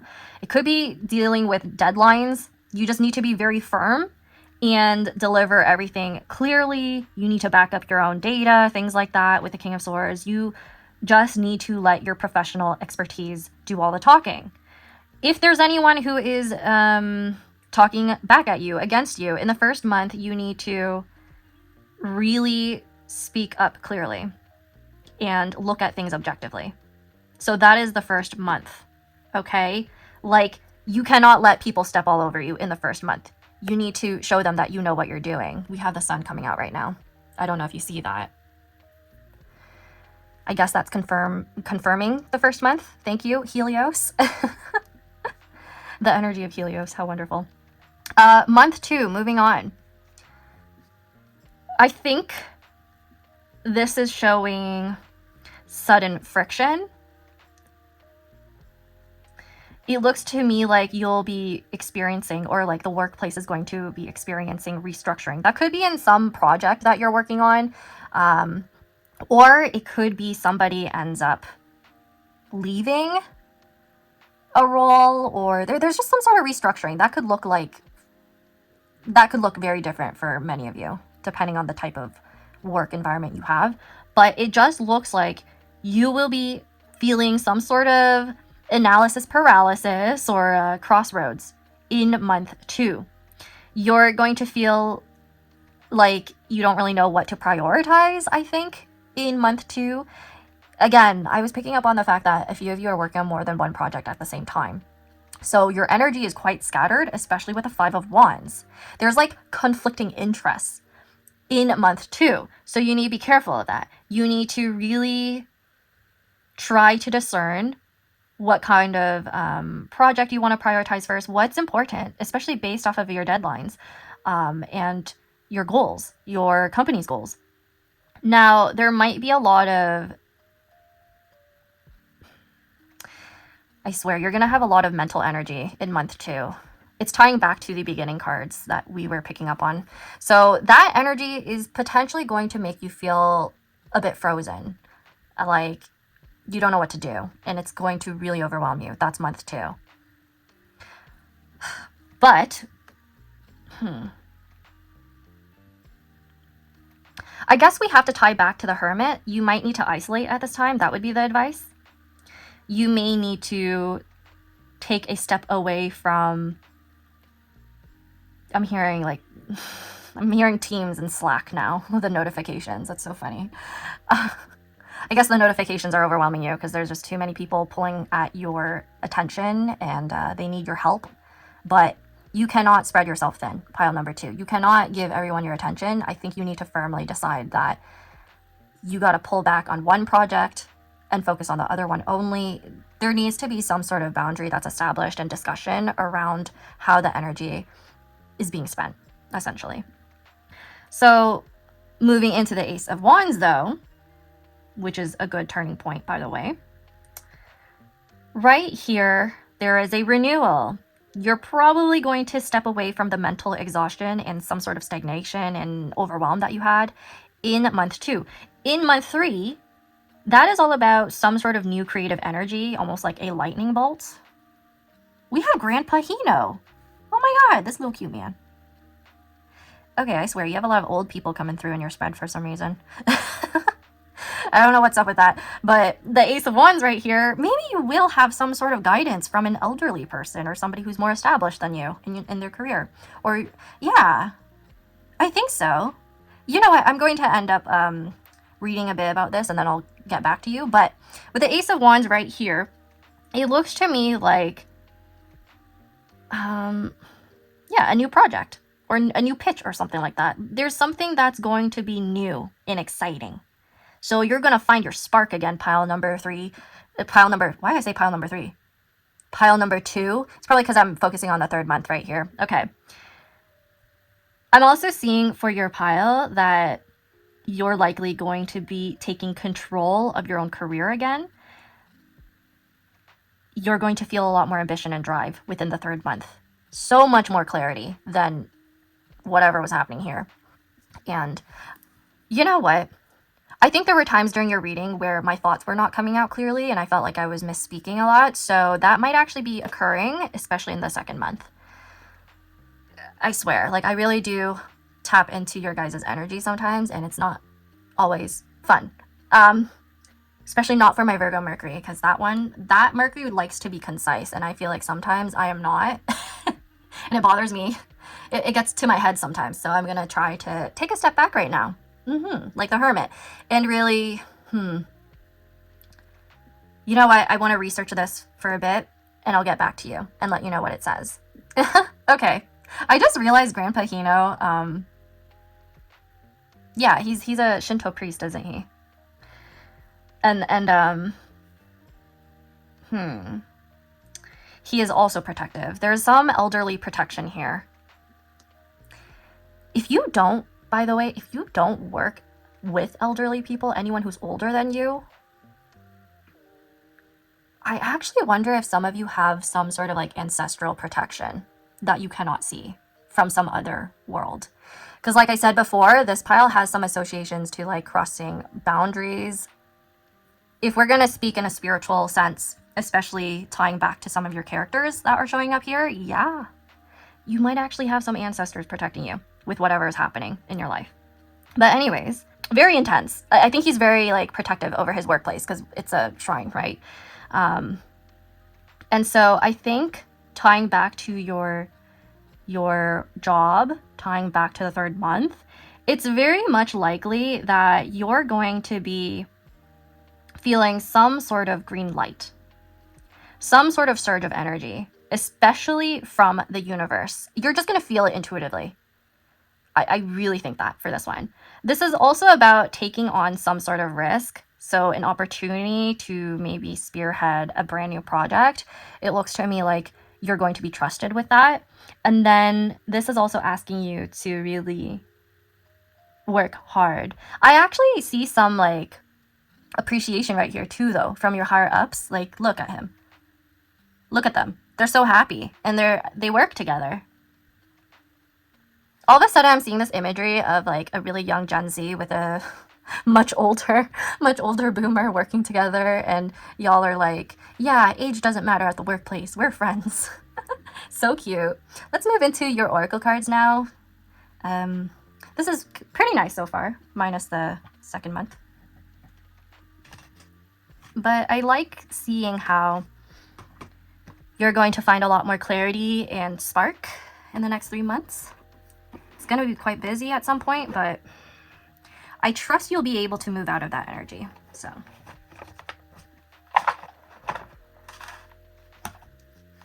okay, let's see for pile number 2. For those who are employed, please tell us what's going to happen in the next 3 months. I feel like moving these over. Okay. Affair? What is this about? 5th house, Venus in Leo. Is there going to be something scandalous at the workplace? You know, affair could literally be the word that ties back to what I said about foreign affairs. I actually am realizing some of you may work directly with conflict. That might actually be your job.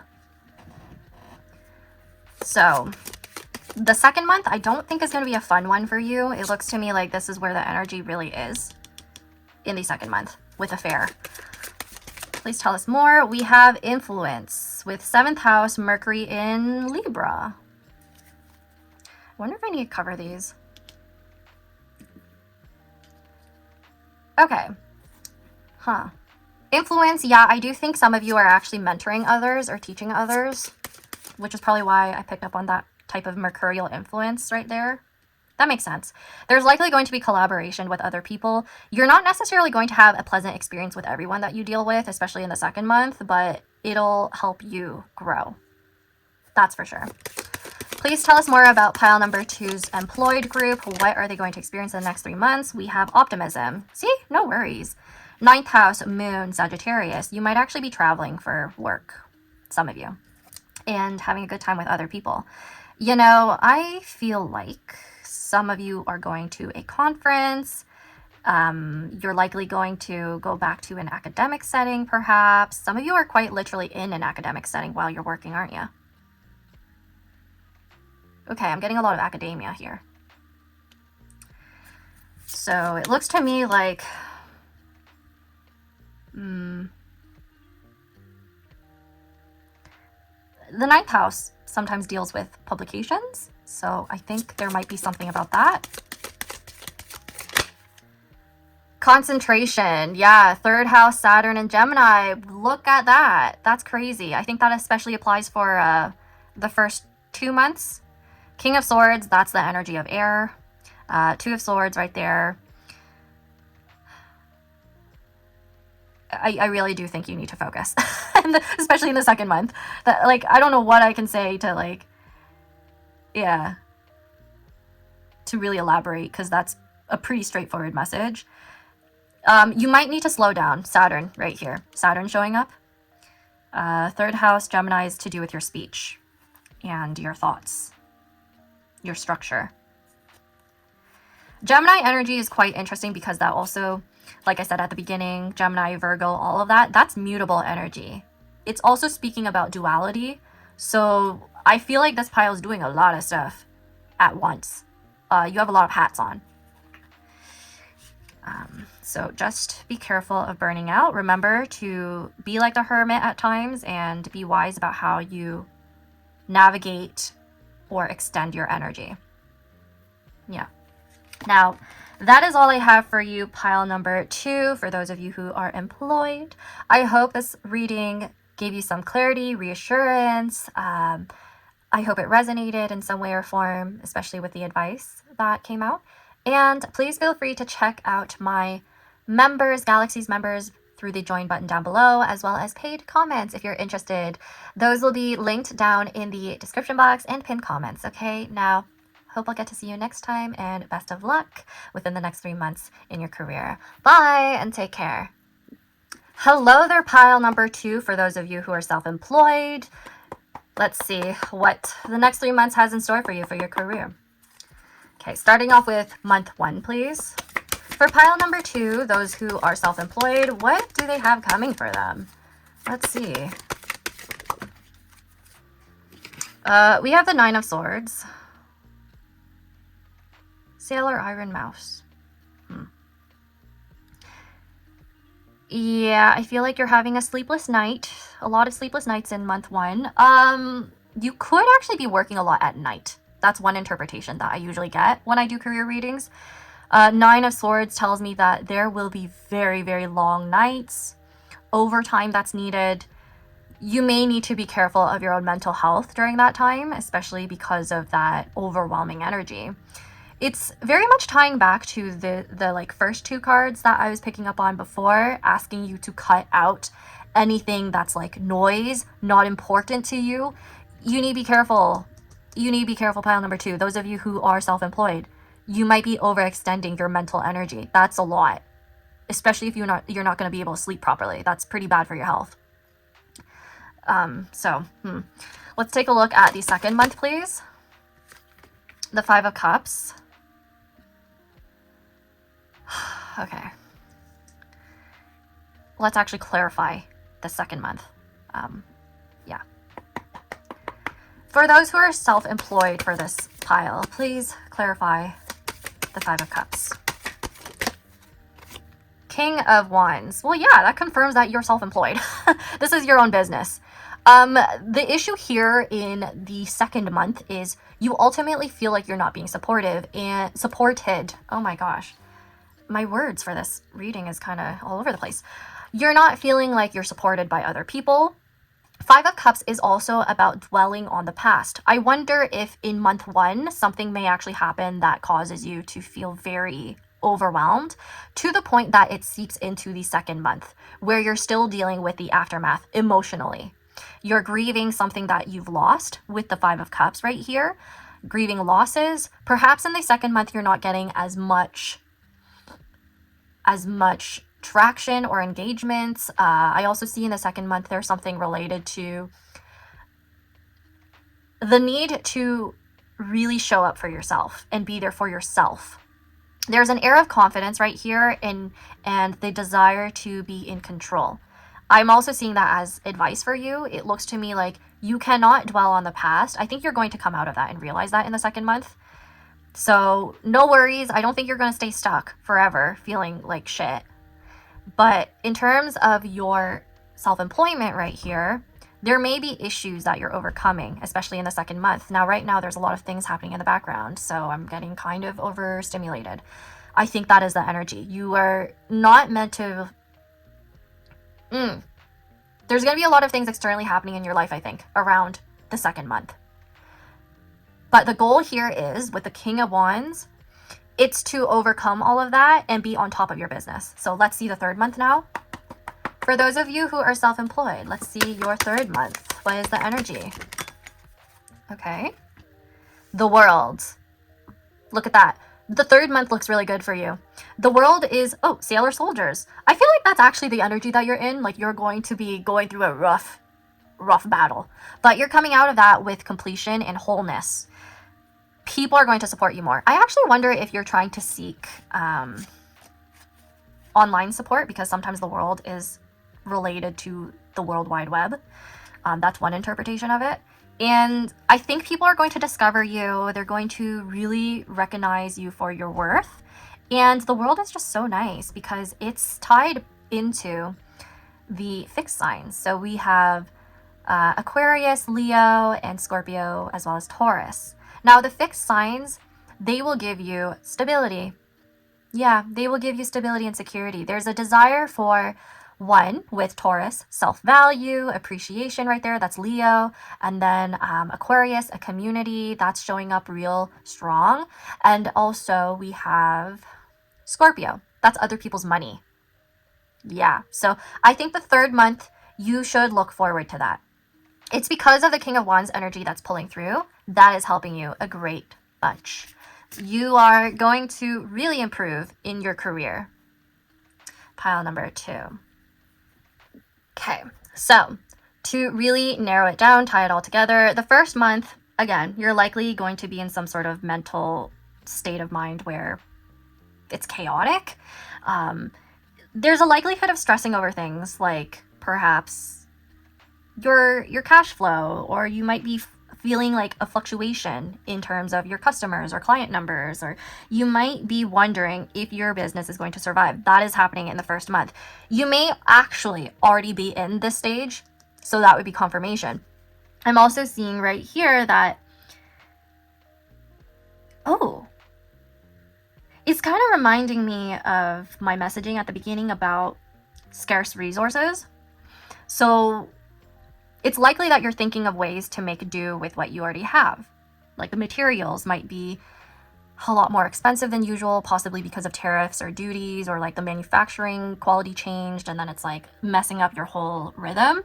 So that may be the case within the first month where you're finding these things out and it's overwhelming you because you need to find some sort of solution, resolution. Right here, I do feel like you're impacted by whatever's happening in the first month. So in the second month, that lingers on. In the second month, it looks to me like there's a bit of grief about your reality. There's also this like desire to come out of the situation. I don't think you want to cry about it. I don't think you want to dwell on it. I think you want to move into the King of Wands energy and like just do something. This is literally the Sailor Star Maker. So I wonder if some of you are literal makers. Like you make art, you attend booths and like marketplaces or something. Oh, wait. That's making me wonder if the third month you actually land some sort of marketplace that is far from you, like a little farther from you. You might need to travel to that area. Like there might be an artist convention or something. Because right here, the world could also show that there are other fellow people in your field of work who are going to be there. Like they're known and they're visible as well, by the looks of it. But it looks to me like right here, you're going to snap out of the 5 of Cups energy. Like at first you'll be like worried and sad and feeling overwhelmed, but you're going to end up finding your inner power. Even when resources look low, even when there are losses. So it looks to me like you'd be using the grief of your losses in order to fuel your own authority and creative drive. You're going to use that as ammunition. You're going to be like, I need to get my shit together. That's the second month. And then the third month, you are going to succeed. You know what? This is lovely because this is all about global success or completion and some sort of integration. Like you're going to finally figure out what works for you when it comes to your markets. So there will be a lot of people who are going to order from you or like want to work with you. I see that in the third month. So I know the first 2 months are going to be absolute shit, maybe midway in the second month, but you're going to come out on top. Yeah. Pile number 2, those who are self-employed, you are going to be that boss. So let's get out your oracle cards now before I close off your reading, because I want to see what else they have to say. For pile number 3, please tell us more regarding their next 3 months in career. Oh, okay. You can probably see it's a bell. Sometimes I call my guides with that. So 12th house, Mercury in Pisces, that's inspiration. Maybe that happened because you need to call out to your guides. The 12th house is a spiritual house. So yeah, Mercury is all about calling. Pisces is also about your intuition, your influence, your spiritual energy. Oh my gosh, my hair is in the way. Sorry about that. Let's see. What does pile number 2, self-employed group, need to know? Flattery. I friggin' knew it. People are going to really like your work. They're going to want to have business with you, especially in the 3rd month. There's no doubt about it, especially with King of Wands right here. Oh. So, 3rd house, Venus, I was about to say Jupiter. Venus in Gemini. So that is that's going to be a lot of compliments. There's going to be more reviews perhaps that bring in your clientele, your customers, engagements. We also see right here that perhaps there's social media influence on your image. I mean, with the world right here, it's pretty positive, so I'm not really worried about this pile. What does pile number 2, self-employed group, need to hear for the next 3 months? We have birth. 4th house, Venus in Cancer. You have a lot of Venus energy. I do think the majority of you are artists, or you're also spiritualists. This birth could be literal, or it could be about a creative passion of yours or your product, a new product, project, things like that. I see people liking what you have birthed, okay? So there's no worries there. I think people are likely going to view you as authentic, especially with King of Wands right there. I don't know why I was about to say Queen of Wands, but yeah. Like people feel like they resonate with your work. Let's see, what else? For pile number... criticism. Why are you out here? You know, that may be talking about your 2nd month where you are dealing with some people who are emotionally getting to you, but look at the Mars right there. 6th house Mars in Virgo. I think you're going to come out of it on top. The 6th house actually governs your enemies, mainly work enemies, I would say, like competition. And with Mars there, yes, that's quite difficult to deal with, but the Virgo tells me that your work ethic, your grit, is going to come, it's going to come through. It's going to help sustain you. I actually have a feeling that these words, these issues, criticism, it's not going to matter. That is why at the beginning with the Natsuko estate grannies and the hermit, it's asking you to really look within. Look at what matters to you. You don't need to take all of the criticism that people give you because sometimes they're just projecting. I'm being so for real right now. You're going to receive both flattery and criticism. And you want to choose the criticism. Okay, sure, if you're trying to look for improvement, but not all criticism is constructive. Remember that. Some of it is destructive. So you need to really look inwards and see whether or not what people have to say to you, the noise about how you're doing your work, does it benefit you? Does it even make sense? Do these people even have the lifestyle, the background, the career that you want? Because why are you listening to them? So that is the advice I have for you, pile number 2, those who are self-employed. Also, for those of you who are self-employed, let me just tell you this. That is a really hard path, like a very difficult path to go on because you create your own support system. That's on you. And the only way you could really do that is if you believe, like you need to believe in yourself, King of Wands right here. I think you'll realize this in the 2nd month. It'll like actually come through in your actions and what you do with your work. But yeah, you just gotta realize not everyone's going to support you. You're not necessarily meant for everyone, and that's not a bad thing. It means you have something that's worth being seen and valued. You have something to share with the world that's different. So be your authentic self, have some pride in your work, and you will likely see flattery and the world. Yeah, now that is all I have for you, pile number 2, for those who are self-employed. Please like, comment, subscribe if you enjoyed this reading. Please feel free to check out the join button down below. That will lead you to the Galaxies members where I have other videos up there. I try to post every single month. And yeah, if you're interested in paid readings as well, I will have those linked down below in the description box and pinned comments. Now, I hope you'll have a wonderful next 3 months and that you'll overcome this energy.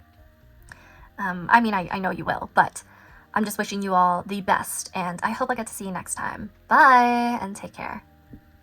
Hey there, my unemployed, funemployed loves who are job seeking. Welcome to your reading. So we are going to take a look at your next 3 months in career. So I will be giving you guys advice at the end of your reading, okay? So let's first take a look at how the job hunt is going, though. So let's see. For my pile number 2s who are not employed right now, please tell us how the first month's gonna go. First month from watching this video. We have the Knight of Cups. That's pretty positive, actually. Looks to me like somebody wants to give you an offer. Okay. How is the second month going to go for my unemployed folks in pile number 2, please? Second month, please. Oh my, that just like that just like somersaulted off my table. Okay, what is this card?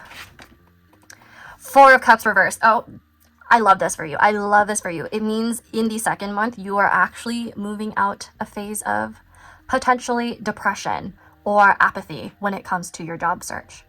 I think it's because of what happened in the first month. You're likely going to get some sort of offer or breakthrough pretty soon. A lot sooner than you realize. I love this for this pile. Okay. Third month, please.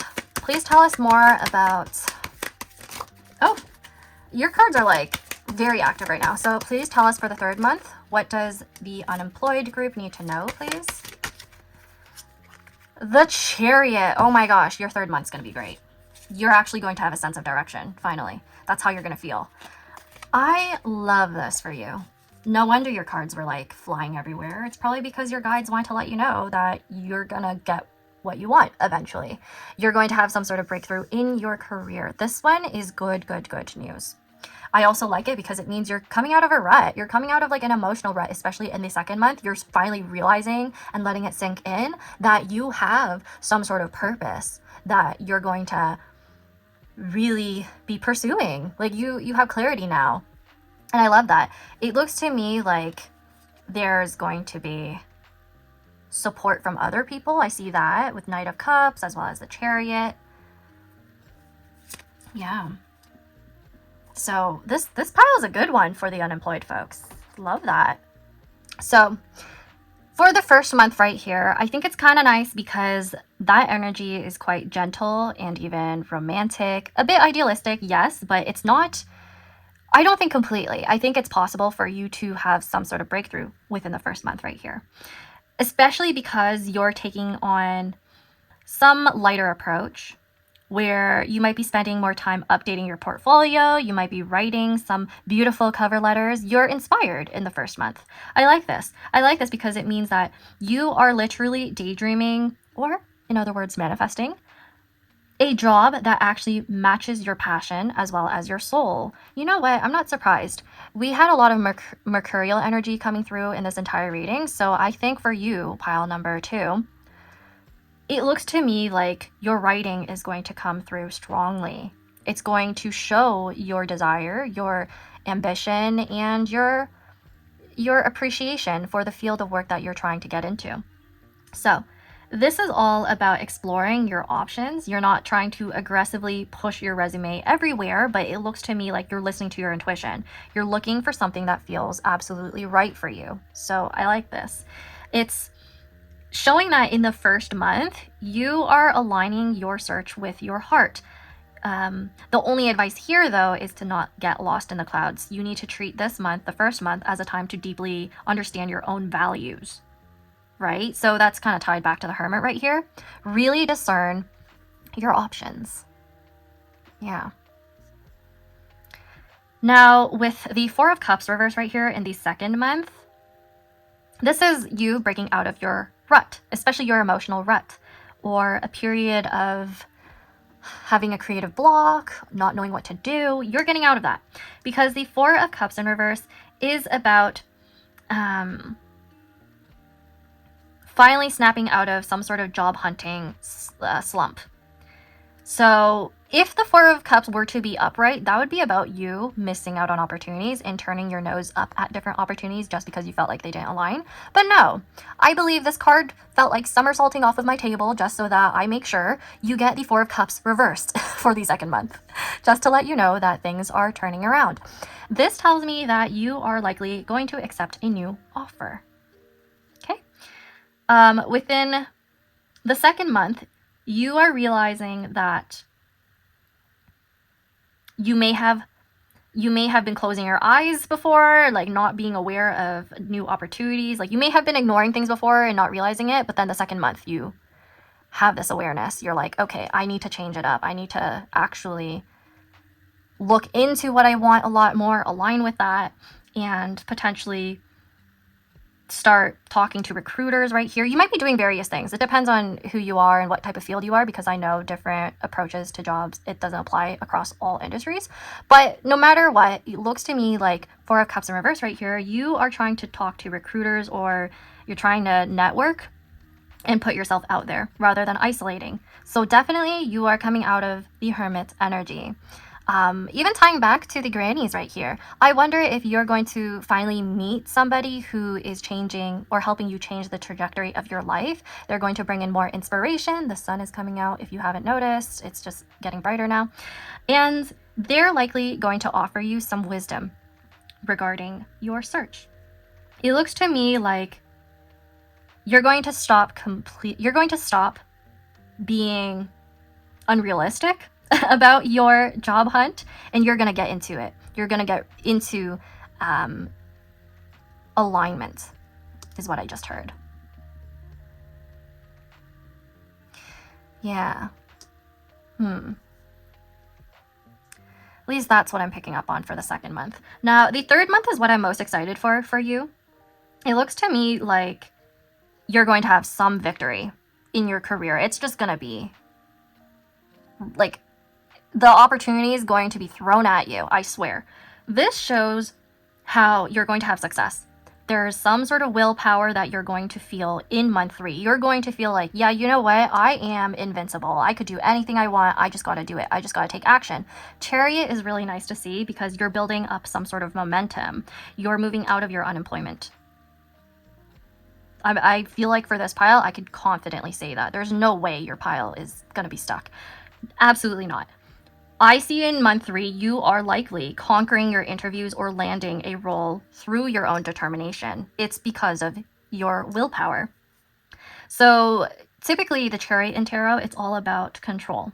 So you're steering, you're also driving your life into or onto your path with a lot of force. So I guess right here, this is all about moving past your mental and emotional blocks, and then really, really riding into the third month with confidence. So I don't know what to say. Like, it's so straightforward for you. Pile number 2. I was about to say 3 again. Pile number 2. And yeah, let's actually get into your oracle cards now to see the details surrounding this unemployment phase of yours within the next 3 months. Let's see. For pile number 2's unemployed group, please tell us more regarding their career in the next 3 months. What do they need to know? Okay, what card is this? Authority. Wow. Wow. Okay. 10th house, Mars in Capricorn. I wonder if there is really somebody who's an authority figure and they're going to help you. The reason why I feel like you're not necessarily the authority figure is because of the Knight card. Okay? There may be somebody who is actually mentoring you instead, and they're going to help you with your career. Let's see. Let's pull out some more cards. What does pile number 2's unemployed group need to know? Rebellion, 11th house, Mars in Aquarius.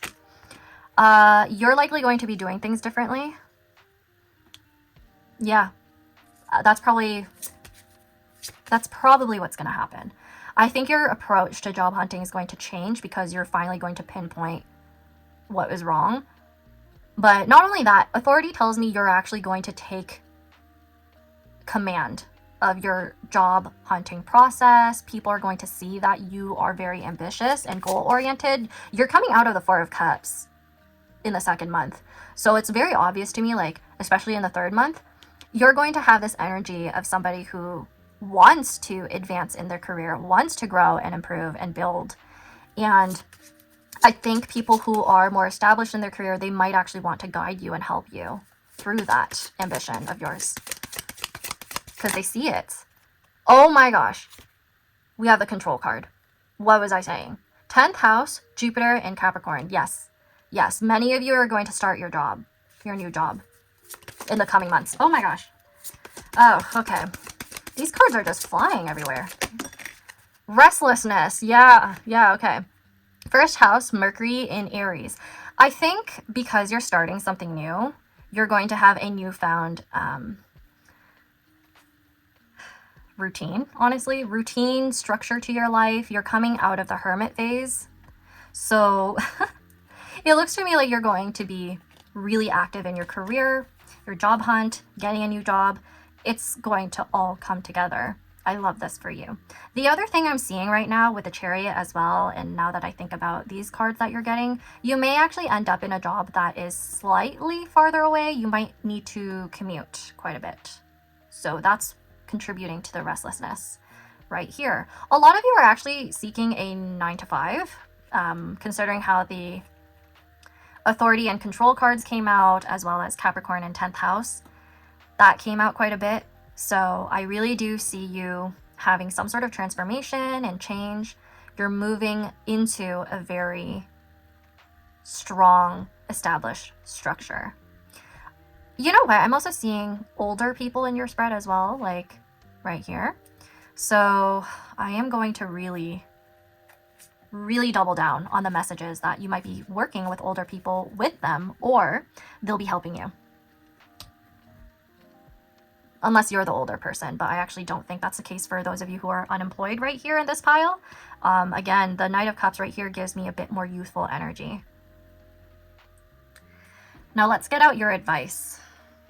So for pile number 2, what do they need to hear about their job search? For pile number 2, what do they need to hear? What do they need to know? We have picture plants. The answers are there for those who look. Picture also makes me think you might be pitching ideas to somebody and they're actually going to like it because you're innovative, you're different. Rebellion means that there's something unique that you have to offer. Please tell us more regarding pile number 2 and their resignation. Say goodbye to what you no longer need. Yes, that makes sense. 4 of Cups in reverse. You're moving on. You're just moving on. I think you need to tell the universe, like I noticed, this is the case for myself as well, but whenever I am unemployed or like in between jobs or doing different things, it's only until I'm dead set on getting a new full-time permanent job. And I'm like, yeah, I actually want to do this. Like you become more motivated and determined, right? So you're putting in the action and it's more likely to come towards you, possibly a lot quicker than you expect.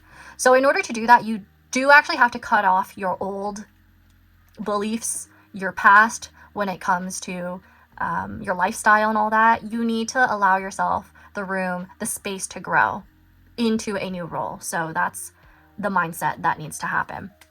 So please tell us more regarding this next 3 months, please. What do they need to know about their career?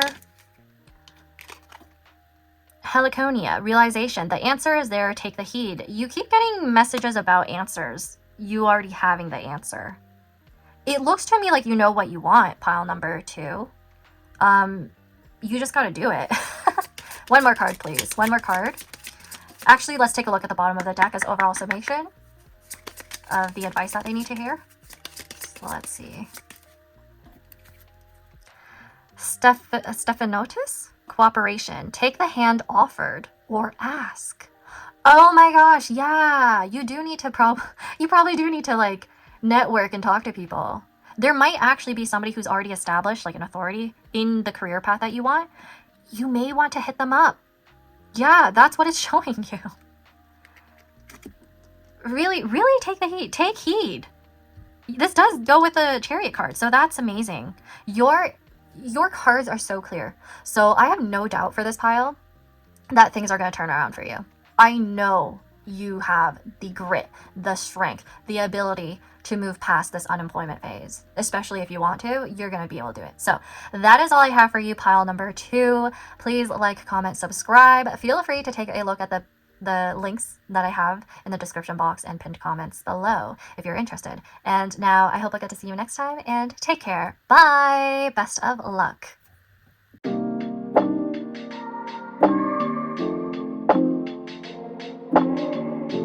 Hey there, pile number 3, the Parakeet Army. Welcome to your reading. So we are taking a look at what the next 3 months has in store for your career path. But first, we're going to take a look at your overall energy just so that you know this is the right pile for you. We're going to be interpreting your significator card that you intuitively chose right here, as well as this major arcana. So let's see what that is. The Magician. So that's number 1 and associated with Sailor Mercury right here, which is actually similar to the second pile. You may have actually wanted to take a look at that, and that also explains why I kept saying pile number 3 by accident in that last pile. But anyway, the difference here is that the Magician, rather than being connected to Virgo, it's mostly tied to the sign of Gemini. So with that being said, I actually think you are, for some of you, working more than one job. One of them being a side hustle perhaps, or a hobby turned business. That's going to be confirmation for somebody here. The Magician is also, when I read, a graduation card for me. The reason why is because the Magician, it's usually depicted as somebody who has all of the suits, all of the elements, all of the tools on their table. So that would pretty much mean you are very skilled. You've learned a lot about whatever it is that you are working in. Like, you may have literally went to school for this profession and you graduated with a specialized degree. Things like that. That's usually what happens when the Magician shows up. It's talking about things like that. So I think that can also apply to those of you who have a trade school diploma as well, because there's like mercurial aspects to it where you're working with your hands. You have to like deal with a lot of clientele. That's mercurial energy right there, with the admin stuff, with communication, and you know, the Magician, they have to do everything. Like, you are likely wearing a lot of hats. You are likely doing more than one thing. It just seems to me like you have that ability, that strength to do so. So the Magician in tarot is tied to the Wands, the Cups, the Swords, and the Pentacles. They're trying to create with all of those tools something that's beautiful and whole. So I guess when I look at this alongside this scene of the Parakeet Army and how they are flying, they're in like this flock, and you know, when you look at them, they are literally flying in the same direction. They don't fly randomly. I don't think parakeets do that. They have a shared goal, a shared direction that they're going in. So I wonder if the message here has to do with that. Like, you need to really narrow in on what you want and manifest that. The Magician has to do with manifestation. I'm assuming this will be the same case with this card right here. So from what I can remember in the movie, these parakeets are working under the Parakeet King. They are loyal to him. They are under his order. They are listening to him. So perhaps there's some sort of theme going on here where other people might be working under you, or vice versa. I just see that there's like shared goals, shared visions. You may need to work with a team of people. I'm getting a lot of energy surrounding like management as well. Like, you have working parts, multiple working parts or people to make up one whole of a team or project or product. So, okay, I'm hearing product or project management, creative or art director. I'm seeing that, yeah, quite a few of you may actually have the role of being a director. Again, the Magician just tells me that you have a lot of intelligence, experience, and yeah, expertise. This is likely going to be a role where you get to show off what you've learned in school or through a degree or through trade. Now, tying back to Mercury, it looks to me like there's a lot of information here related to your skills and agility. I feel like there's something about channeling your own ideas into reality, like physical reality, because the parakeets right here are actually from a whole nother world that the boy, Mahito, is not actually from. So there's something related to that. Perhaps there's a desire to create from willpower, manifesting from a shared goal. Something really big, I would say. I also feel like this is asking you to also be resourceful. It's kind of similar to pile number 2, not gonna lie. But in this case, it has more to do with the skills that you have. The skills that you have, perhaps the software you have or equipment that you have. It may not be the most, like, expensive or fancy equipment, but that's fine, because as the magician, you're likely going to be capable of creating incredible things out of scarce resources. But I don't know if you realize that. Perhaps this reading is going to show you that you have what it takes to do a lot out of just nothing, or something like from your imagination even, especially because these parakeets are from some fantasy world that Mahito comes across in the movie. So yeah, because the parakeets are also from a kingdom or an empire, I guess the message here is that you have the tools and ability and the skills to create an empire of your own if you really wanted to. I think that's the message, especially for those of you who want to start your own business. So I think you just need to communicate that, because the Mercury energy is coming through here. There's a need for coordination, right? Like I said before, these parakeets are flying in the same direction. They're not moving randomly. There's coordination. So perhaps there's a need to organize something. Perhaps there's a need to broadcast a message alongside other people who believe in the same thing as you, like working together with them. I'm actually picking up on a lot of people who do activism and like mutual aid organization. Suddenly picking up on that. And then I also feel like there's this ability to move forward in your career through some precise or strategic communication. Okay, so some of you likely work online. Now I'm getting that. I'm getting so many random messages at me, like coming at me right now. A few of you work in I see the word SEO, so definitely some optimization, stuff like that. Okay, cool. Maybe you work with apps, like software, literally. All of a sudden I'm hearing these things. But anyways, let's wrap this up. I feel like I'm in the energy of impatience right now. That's kind of funny, because Mercury governs very quick movement. The sign of Gemini really does show that as well. And then the parakeets, from what I can remember in the movie, they were also very impatient. Or at least maybe their king was. Yeah, their king, I think, was impatient and very, like, if things didn't go his way, I think he got angry. But pretty much this is talking about avoiding cut corners, like trying not to micromanage, things like that, trying not to rush projects, because it won't go well. It won't translate well. It won't really get across what you wanted to communicate. So that is a warning right there. Yeah. That's all I could pick up on. I feel like for this pile, I didn't pick up on too much for this photo card, because I don't necessarily think they were playing a big part in the movie, but it's also like I don't really remember. So yeah, that is all I was able to pick up on in channel. Let's get into your actual readings now for your situation, starting off with those who are employed. Now, if you are not a part of this group, then please feel free to take a look at the timestamps, okay?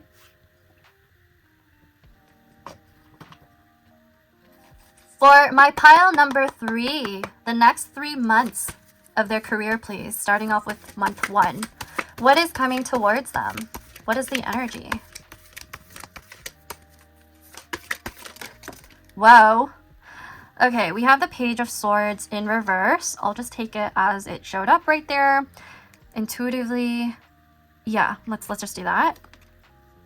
And Queen of Swords. Page of Swords in reverse, and then there's Queen of Swords. That's the first month. I do feel like for your pile, there's a lot of impatience, but there's also a lot of mental activity and intelligence right here. Artemis in human form. I think there's connections to protectiveness as well, protecting your ideas. Okay, let me get your other cards out first. Pile number 3, please tell us what is happening in their second month for those who are employed. The moon. Oh. Okay. That's kind of interesting because the first month seems like there's a lot more clarity, but then the second month there's something you're not seeing clearly. What is that about? Let me get out the third one. What does pile number 3 need to know about their career in the third month for those of them who are employed, please?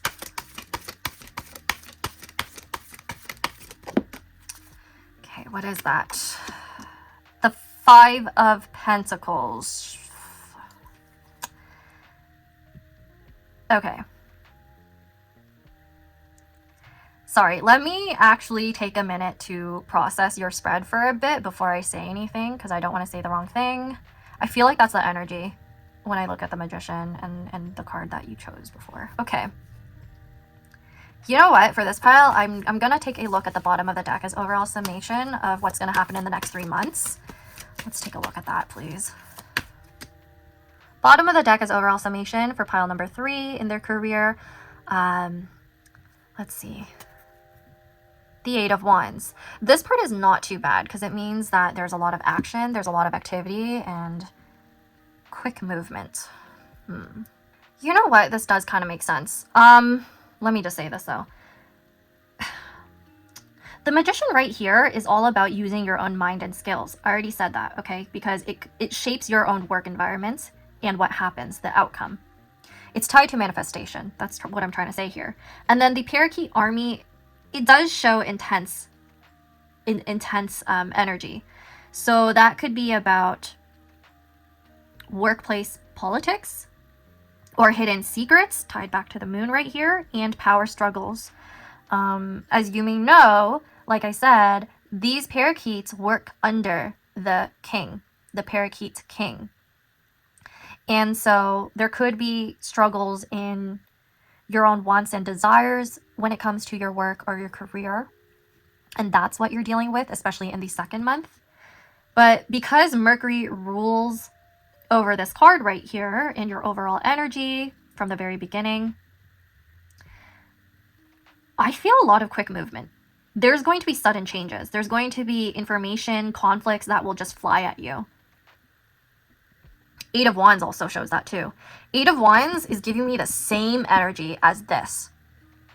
So there is definitely something quickly happening and shifting. So within the workplace structure, I really do think there's going to be a lot of conversations happening, especially in the first month. Now, there's a lot of intensity that I'm feeling all of a sudden. I feel like with this first month right here, especially with the Page of Swords in reverse, you need to watch out for some sort of gaslighting or passive aggression from somebody that you're working with. There may actually be otherwise a person or two holding back critical information that you need to know. That's the Page of Swords in reverse. And I wonder if there's going to be Mercury retrograde within the next 3 months from now that you're watching this. So that might cause something around that time. Okay. You should probably look up when Mercury retrograde is for you around the time that you're watching this. But anyways, Mercury, I'm seeing some sort of shadow side related to this then, because words are going to be used against you. You got to be careful. That's usually what the Page of Swords in reverse is about. Now, we also have the Queen of Swords right here, which means you need to be keeping a paper trail of the conversations. You need to have really sharp boundaries. This also tells me, again, like you need to keep your emotions aside. You need to be quite logical about your situation, your workplace, and just deal with things objectively. a lot of mental energy for this first part of your career path right here, the first month. The moon coming after that is just, it's lingering energy for sure. The moon is about some sort of confusion or uncertainty or even hidden motives. I really do wonder if there's going to be somebody who you're working with who is not very transparent with you or not doing everything. They're not doing all their work, something like that. But overall, the second month, you are navigating some form of anxiety or shift that's happening behind the scenes. You might feel like your job security is on a shaky ground in month 2. So your company, organization, whoever you're working for, you may feel like their actual direction is obscured. You're not really fully seeing the big picture. You don't really know what's happening completely. There's suspicions happening, perhaps. Oh, I think some of you work in tech, because all of a sudden I'm thinking, I don't know if I want to say this out loud, because I'm not trying to fearmonger anybody. I think the simplest way for me to say this is that there's like suspicion of some restructuring in the workplace, especially in the second month. That is lingering on from the first month though. Yeah, but anyways, this part tells me that there's some sort of illusion of power, or there's a lot of fear going on.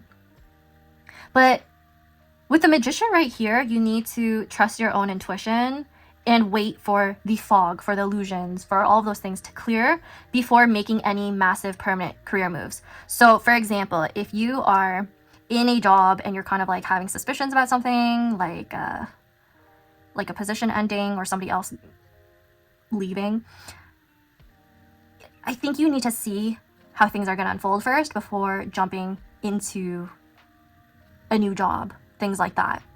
Like, I'm just saying, the job security thing going on for this pile is a little iffy, because we then move into the Five of Pentacles. I don't know how I could say this, but this right here, Five of Pentacles, that is definitely about some sort of conflict surrounding financial security or just your sense of security overall, right? So I think there is a need to be diligent when it comes to tracking your own information, including your finances.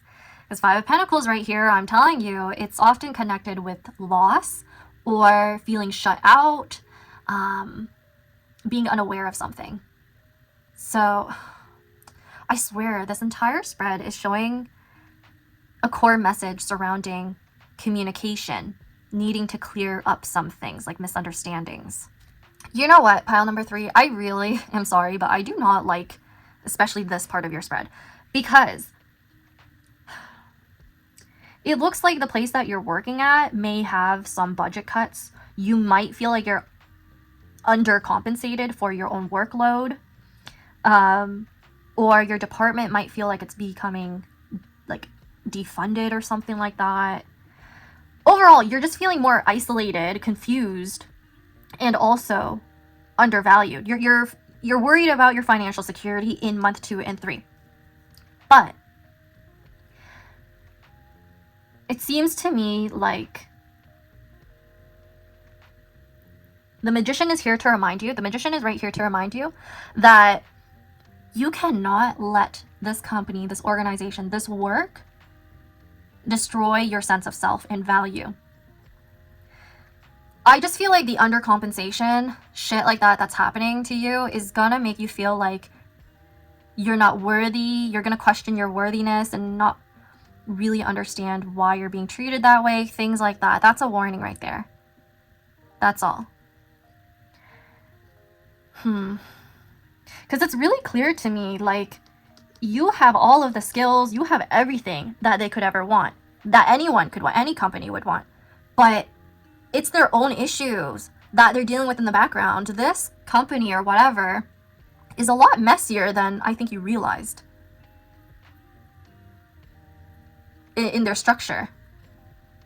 So it's not all on you to fix things and make things better, because maybe their downfall, it's honestly, maybe they deserved it.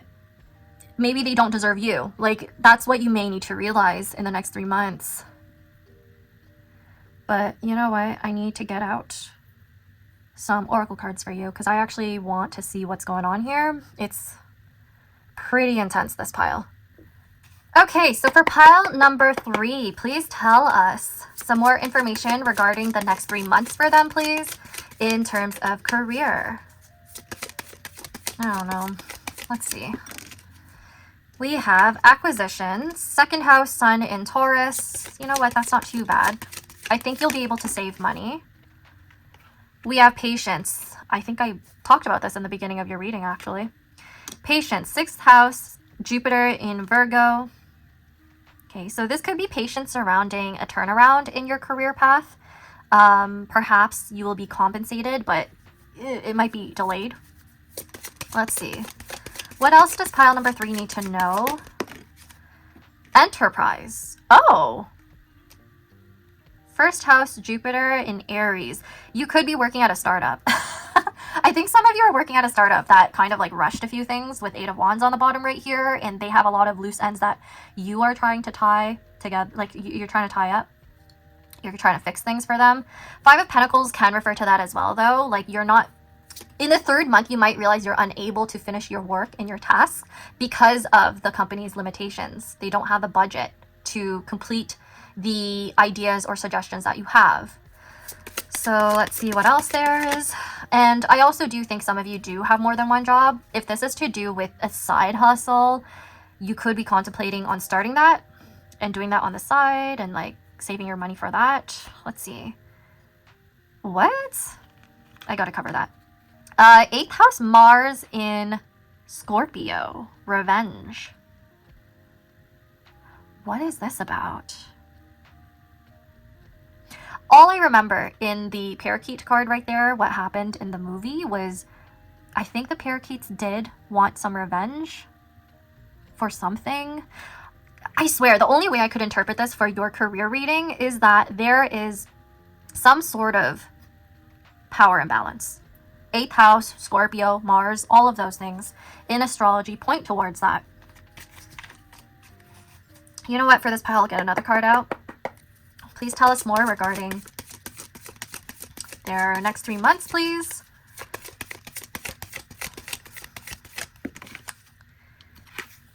Convention, 10th house, Venus in Capricorn. I just heard the word restriction. What is that all about? Bottom of the deck, please. Let's see. Criticism. Why is every single pile getting criticism? What is going on? What is going on with the world right now? I'm going to split the deck. Let's see what else is going on here. Originality.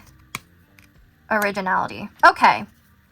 Yeah, I think some of your ideas are going to get rejected and it's going to make you feel isolated or misunderstood. 5 of Pentacles, that's in the 3rd month. Yeah, like you're feeling underappreciated. I think it's because you have expertise, you're the magician, you have specialized knowledge. You probably are aware of what can be done and improved, even on a budget, but for some reason, the people who you're working for are really stubborn. Maybe they want to cut corners and you're trying to fight against that. That's probably why I was picking up on the messages around cutting corners. It's not you, it's your freaking workplace. That's probably what's happening. I think you're going to have some trouble with your workplace because you don't agree with everything that they're doing, or you're not seeing everything that they're doing. Like, it's a little sketchy. Not sketchy. Like, you might be like suspicious about some things that they're doing and you're like, why are you doing that? That doesn't make sense. Like, you could be giving them really clear answers, clear-headed answers as to how they could fix things in the workplace. That might literally be your job. You might actually do assessment and like diagnosing things, or diagnostics, I mean. But they're not listening to you because they're like not understanding with your originality. Even despite the fact that you are highly qualified, likely graduated from a really high-level degree or specialized degree, but they're just simply not listening to you because they feel like they have limitations. They feel like they can't do it. They just want to do what everyone else in the industry is doing. So they don't want to listen to you and your new ideas. They're not ready to be adapting a new system or new technology or new ideas coming from you. So that's where the criticism is coming from. It looks to me like acquisition could be referring to a new system, things like that, where you are trying to suggest or implement, but people just don't understand. It's taking them a while. And then you're like frustrated about that. And yeah, I can also see another message being about them laying off really important people, and then you're carrying the brunt of the work of the people who left. 5 of Pentacles right there in the 3rd month. So this is a little, it's not the most positive spread, but I would like to say that I think it's realistic. And so if you can see this happening at your workplace, it kind of makes sense to you. It's probably your message. If you don't see this making sense, you don't want to hear it, you don't like it, then don't take it. But yeah, that's all I have to say, pile number 3. I'm so sorry. I hope you got some like clarity out of this though. There's a lot to think about for sure. But that is all I have for you right now. Please like, comment, subscribe if you enjoyed this reading in any type of way or form. If you'd like to share something with me, please feel free to do so. I love hearing from y'all because it helps me improve as a reader. And then, yeah, if you'd like, please feel free to check out the join button, which leads you to my Galaxies members, where I have more exclusive Pickacard readings. And I also have my paid readings linked down below in the description box and pinned comments, okay? Now, good luck with your career, and bye, and take care. Hey loves, welcome to the self-employed section of pile number 3.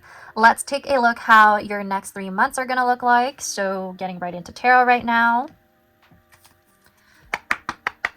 For pile number 3, those of you who are self-employed, let's see what month number 1 will look like for you.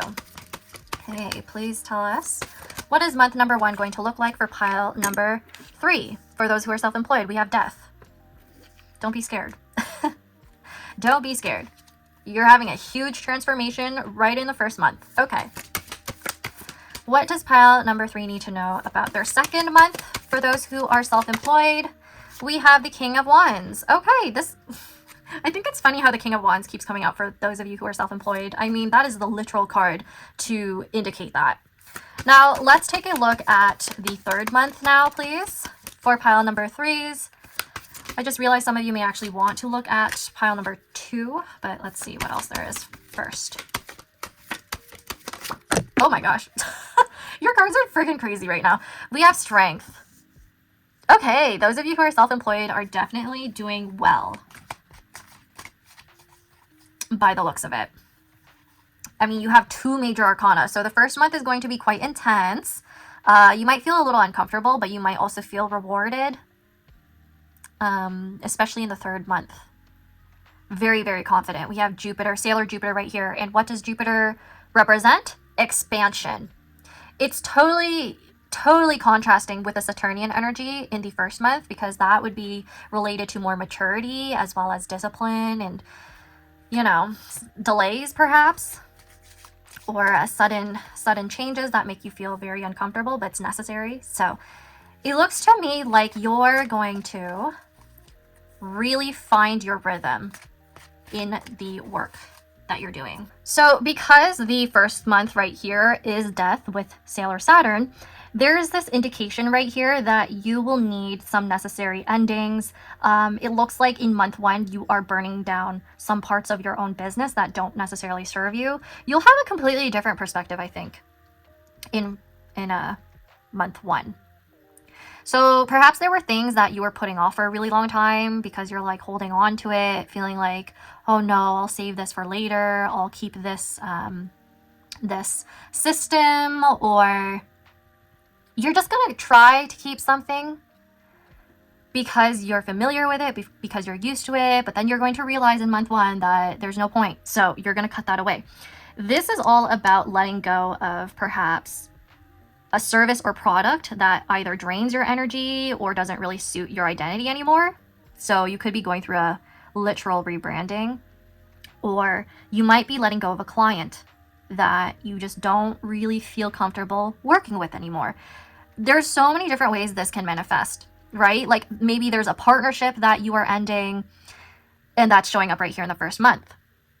Okay, so this is all about looking at your business in a logical way, maybe in a data-driven way, where you're looking behind the scenes through these statistics, things like that, your demographic, and you're just realizing, okay, this old way of doing my work or marketing myself, it is not working at all. So I need to change how I move, how I try to get engagement, how I market myself. Like, that is what you're looking at. You are trying to find your vision. You're trying to clear out space in order to make room for something much bigger. Now, when we tie it back to the magician right here, this could be referring to some sort of skill or talent that you were overlooking, okay? I think you're finally going to realize that you need to start implementing it. That's a possibility. You could be like thinking, okay, I shouldn't let this degree go to waste. Maybe I could actually integrate it into my own business somehow, or something like that, you know? It could even be like somebody else who you've employed under you, who you've hired, who has like some really unique skills that you might need to consider working with and all that. So I'm seeing that right here. Now, in the second month, I am seeing how you're stepping into your entrepreneurial energy. You're not really mourning any losses of month one. You are stepping onto some sort of like public visibility, I would say, or like leadership roles. Because King of Wands, it's indicating how you are likely going to be the boss of your own industry. You'll be recognized for your niche, perhaps, or you are launching things more boldly, like different marketing campaigns. Like, look, the fire signs are coming through right here with the King of Wands. So Aries, Leo, Sagittarius, Sun, Moon, or Rising. We have that right here, or maybe even Mercury. But anyways, this right here, this middle card for the second month, suggests to me that you are likely making very risky or visionary moves. You are putting yourself out there more. Yeah. So there's like a huge surge of energy as well as passion, perhaps. I see you being incredibly charismatic and successful in month 2. But the only issue here is that you may be at risk of being a bit impulsive or impatient. So try not to rush anything. Try to pay attention to your own logistics, right? So that's much needed right there. And then we have the third month, which is wonderful, by the way. Like, the third month right here is all about being under control. So this is about dealing with chaotic or high stress energy. This is Leo energy again.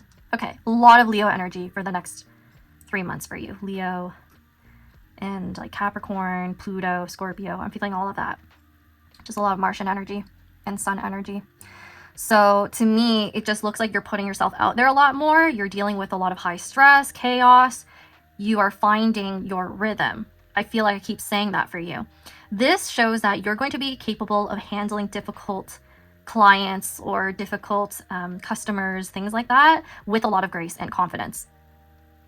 You might actually be expanding your business a lot more in month 3.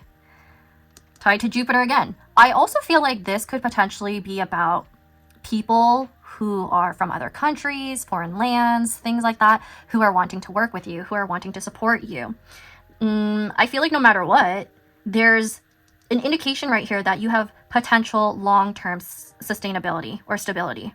You're building your resilience right here. So you're trying to survive the market. I think that's what's happening, especially in month 3. You will be able to do that. Let's take a look at your oracle cards now, because I feel like for your pile, things are just moving really, really quick after the first month. Like, it's going to start moving super fast for you. So for pile number 3's self-employed bunch, please tell us what's going on in the next 3 months for them. What is this? Discovery, 9th house, Mercury in Sagittarius. Okay. Discovery.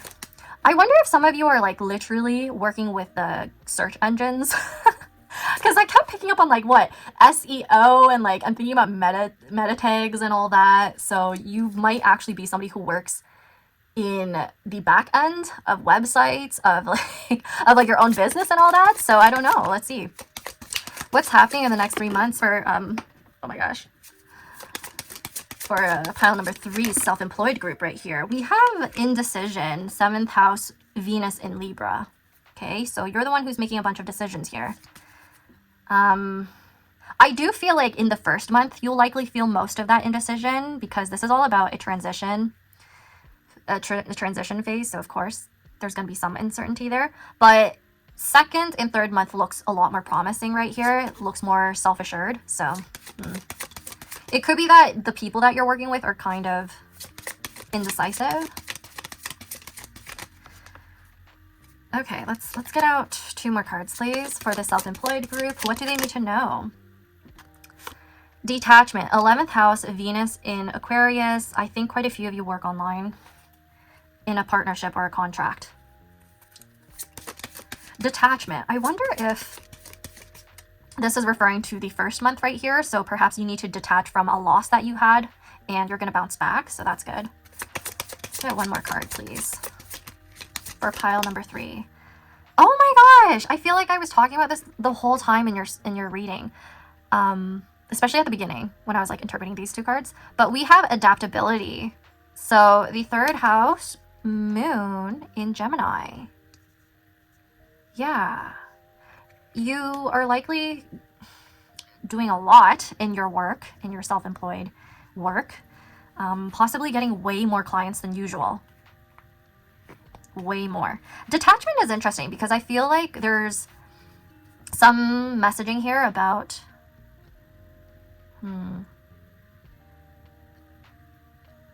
not being too consumed by your work, perhaps, especially if you're doing a lot in the next 3 months. I feel like you are, because you're likely going to have many different clients, customers, or something like that. You're gonna have a busy next 3 months. Pile number 3, I swear, for the self-employed pile here, this is likely the busiest one. You really are. Let's take a look at 1 more card, actually. I just want to like see what else is going on for you, if I have anything else to say. Oh my gosh, these cards are going crazy. Okay. Inheritance. Oh, 8th house, Saturn in Scorpio. Well, yeah, it looks to me like other people's money is going to come towards you. Inheritance is also interesting because I don't know if some of you literally work with finances and you're freelancing for that, or if you're freelancing for something related to property. You are self-employed in the real estate sense, perhaps, a few of you. Looks to me like you're adapting to the market. Yeah. So that's going to be a real big one for a lot of you. Oh my gosh, look. The bottom of the card is versatility. I just checked it like for a brief second, and I'm like, that's technically a synonym for adaptability. So or something like that. So this is coming through for you. This Gemini energy, Gemini moon and Gemini sun in the 3rd house. You are likely going to really get on top of your shit. Pile number 3 for those of you who are self-employed. Yeah, this is a good 3 months for you. Okay, now that is all I have for you. Pile number 3. Please like, comment, subscribe if you enjoyed this reading, if it resonated with you so far with like the energy, you know, and feel free to check out my paid readings down below in the description box or pinned comments, and the join button if you want to take a look at my members, my Galaxies members, where I have more exclusive readings. Now, I hope you'll take care and that everything will work well for you. Now, I hope I'll get to see you next time. Bye! Hey there, pile number 3s, funemployed or unemployed folk right here. Welcome to your reading. So we are taking a look at what the next 3 months is going to look like for you. Okay, so we're going to take a look at your job hunting and see your progress. For your pile, I will be giving you advice as well. So let's get right into the tarot. For pile number 3's unemployed group, please tell us what they should expect for the first month of their career path. What should the unemployed group in pile number 3 expect? King of Cups. Ooh, I actually like this. Sailor Starfighter. What should they expect in the second month, please, for the unemployed group? Knight of Pentacles in reverse. You know what? I'm not mad about that. I'm not mad about it. Let's see the third month, please, for the unemployed group. 7 of Wands in reverse. Interesting. I actually want to take a look at the bottom of the deck for this pile, please, as overall energy for the next 3 months. Let's take a look together. 7 of Cups. Okay. You, my pile number 3s, you're going to have a lot of options, believe it or not. In the next 3 months, you will have a lot of options when it comes to job offerings. The first month I like especially because the King of Cups tells me how you will have the opportunity to showcase your own emotional passion, desire, ambition, as well as creativity right here, the first month. The second month, Knight of Pentacles in reverse for me right here in this interpretation, it shows that you're going to get out of stagnancy. So you're going to get out of this really slow moving energy where you're like waiting. You're like, what's going to happen? When am I going to get an interview? When am I going to get some offer? Like, you're going to move out of that energy where you're just like waiting. And I did mention at the beginning, remember, that there's themes of impatience right here. So there's a bit of that. And I think you're going to move out of that phase.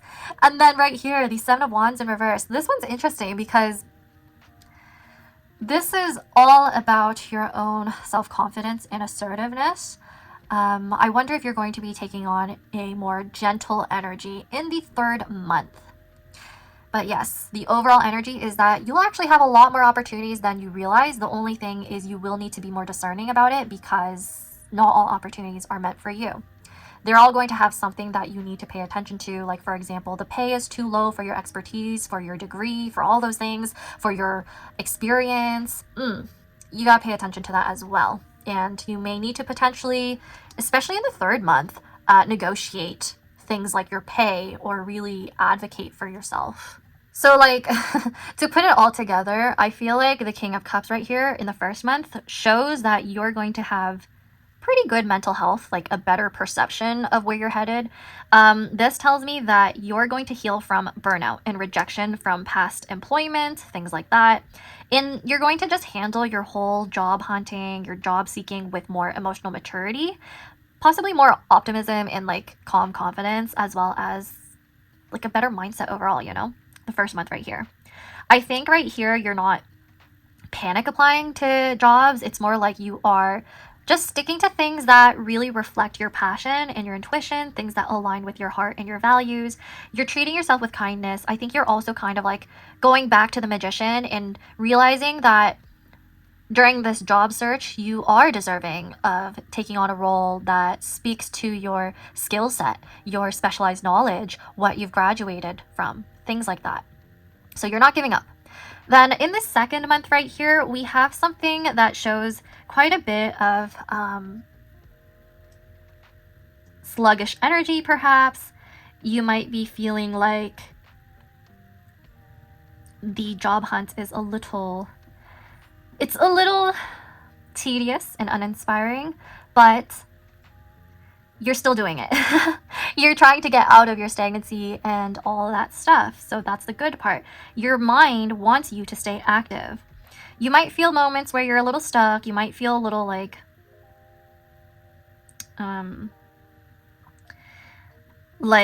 you are just impatient to an extent. That's the second month right here. But I don't really see you just standing still, doing nothing. You're definitely still applying to jobs. That's literally what this card means. The third month right here. Now, this shows you feeling a bit overwhelmed about the competition and also overwhelmed about unemployment. There will be moments where you're like really annoyed with the many interview rounds or constant pressures around advocating yourself and needing to sell yourself to employers. I think the third month you'll feel annoyed about that stuff and you'll try to take a more authentic and gentle approach, because usually the 7 of Wands, the other way around, it's more defensive and aggressive. It's about assertiveness. So in reverse, I think you're just going to be like, whatever. If they don't like me, then they don't like me. I think you're gonna have that mindset in the 3rd month because you're just sick of it. You're just sick of like all of these interview rounds. And you're like, okay, this is ridiculous. I feel like I'm saying and doing the same shit over and over again. So that's the energy right here that I'm feeling for you. But no matter what, I don't really see you giving up. Like throughout this entire spread, I don't really see you giving up and just like stalling and delaying things just because you feel bad. Like I don't see that for you. 7 of Cups, yes, there will be moments where you're confused ultimately and you're like, okay, I have so many opportunities and options. I have some like daydreams and even choice paralysis, but it's okay. It seems to me like you have many opportunities. You just need to really narrow in on a specific career path that suits you. So for some of you, you might actually be looking at a lot of different positions or roles that don't really apply to you and your expertise, and you might be selling yourself short. So just be wary of that. Just be aware of that, pile number 3. But I'm not really too worried about this pile because it really does look like you have opportunities. It's just a matter of when there will be one that will align with you properly. Oh my gosh, my hair was in the way. It's been doing that all day. I'm like shedding or something. Okay, I'm going to cut the deck because I want to see what other information we could pull from this. Justice. You know what? Yeah, Justice with Sailor Venus. You know what? It looks to me like karma is coming through for you because the universe seems to be saying that it's your time to finally find a job that suits you. Things will come in balance in due time, especially in divine timing. That's at play, especially because you got a major arcana right here. Now let's take a look at your oracle cards, and then I'm going to move straight into your advice. Okay, so let's take a look at pile number 3's next 3 months in career. Not gonna lie, for this one, I feel a bit more tired than usual. So let's see. Okay, that's crazy. 12th house Mars in Pisces, escape. Escape could mean a few things. You could be feeling a bit of avoidance when it comes to the job search, or you just want a break. If you're in roles that have to do with some form of escapism, like the arts or gaming, what else am I seeing? I'm getting a lot of that. If there's like escapism involved in your work, I think that's confirmation. Like you might get into that type of job because it's tied to the 7 of Cups. Like you could be interested in like the fantasy world, things like that. So I'm getting video games as well as art. Some of you work in those fields and are looking for jobs in those fields. But otherwise, escape, yeah. Some of you are kind of avoidant. Let's see. Or you're just getting tired of the job hunt, so you need time to yourself. We also have independence, when I literally just said you need time to yourself. Okay, confirmation. 11th house moon in Aquarius. Yes, some of you may actually want to look for remote jobs online. I think some of you will actually land one of those type of jobs where you're online, working in isolation, away from others. Okay.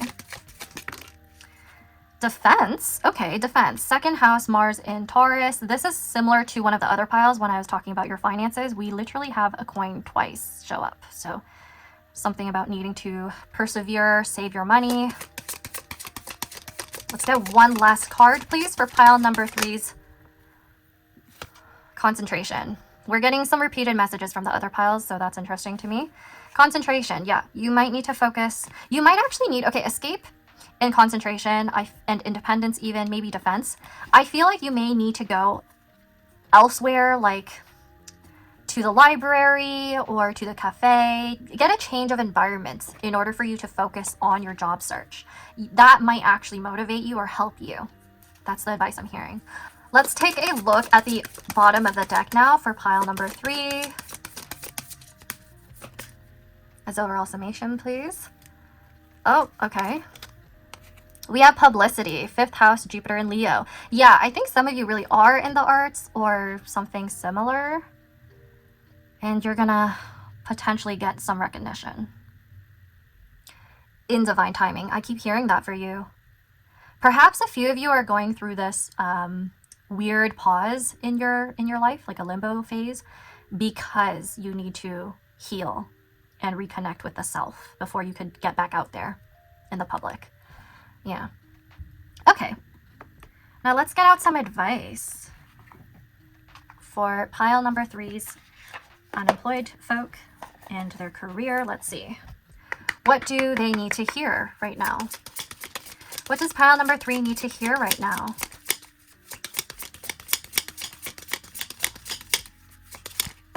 Oh my gosh. The first card is Red Rose, courage. Be brave, be strong, and believe. I think you just need to believe that you're going to get a job. Okay.